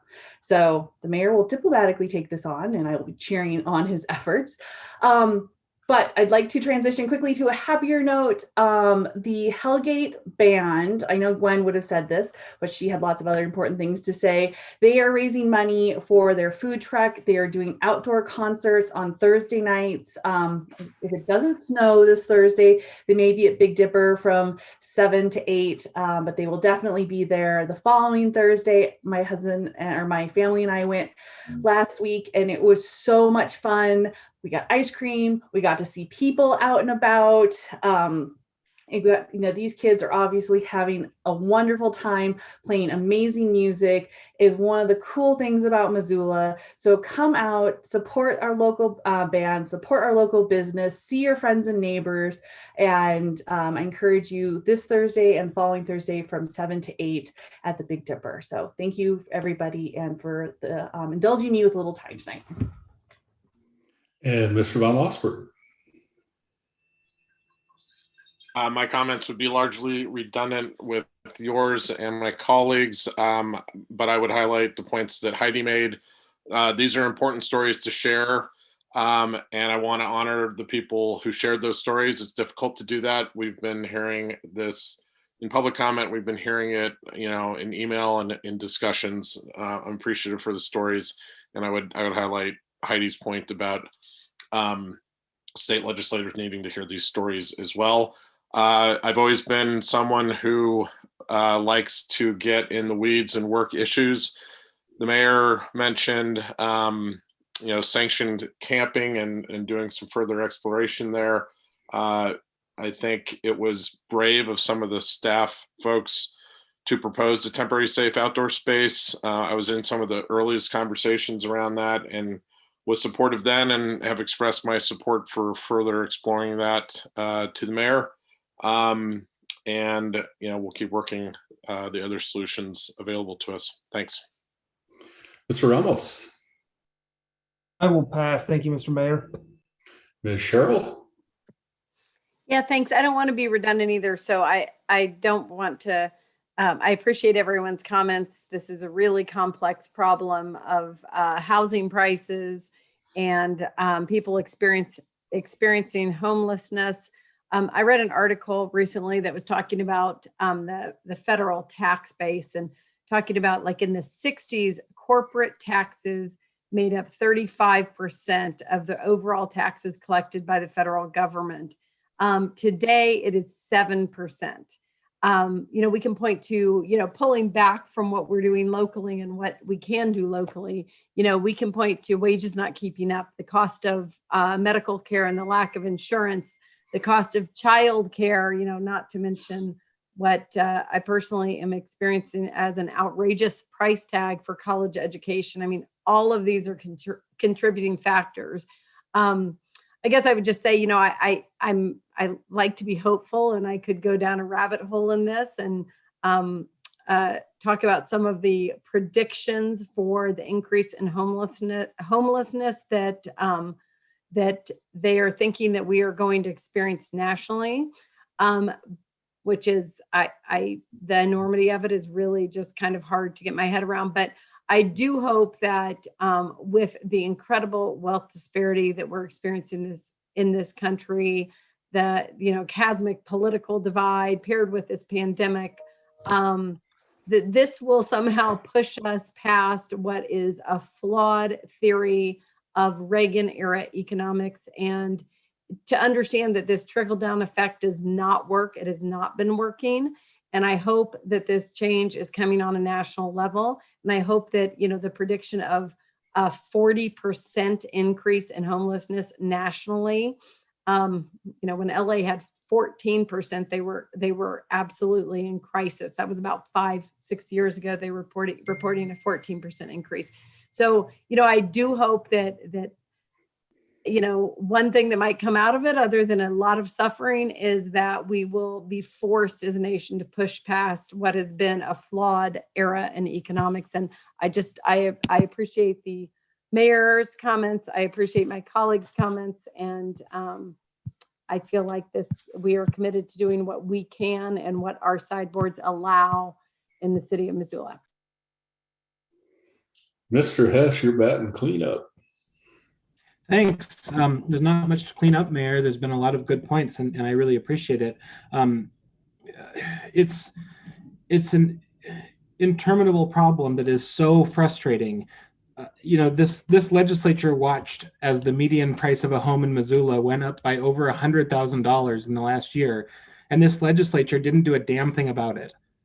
They watched as rents increased by double-digit percentages in Missoula and in other parts of the state, and this legislature didn't do a damn thing about that. They watched as families and students and seniors and our houseless friends and neighbors are hurting as a result of the pandemic, and this legislature didn't do a damn thing about housing, and it's shameful. And so I appreciate my colleagues' words tonight, and I appreciate Mayor, your collaborative, cool-headed approach. It will serve us well. I'm a little more fired up than I usually am because we're in an untenable situation because this legislature didn't do a damn thing about housing. So we'll do what we've always done. We'll get back on the horse. We'll keep working to try to chip away at this problem. It'd be nice to have a little help over here with some policy assistance, with some financial assistance, but we'll go it alone if we have to. We'll get more creative with implementation of a place to call home. And necessity will continue to breed innovation around here. So we'll do what we can, and we'll do it together. I look forward to working with all of you on it. Thanks. Thank you all.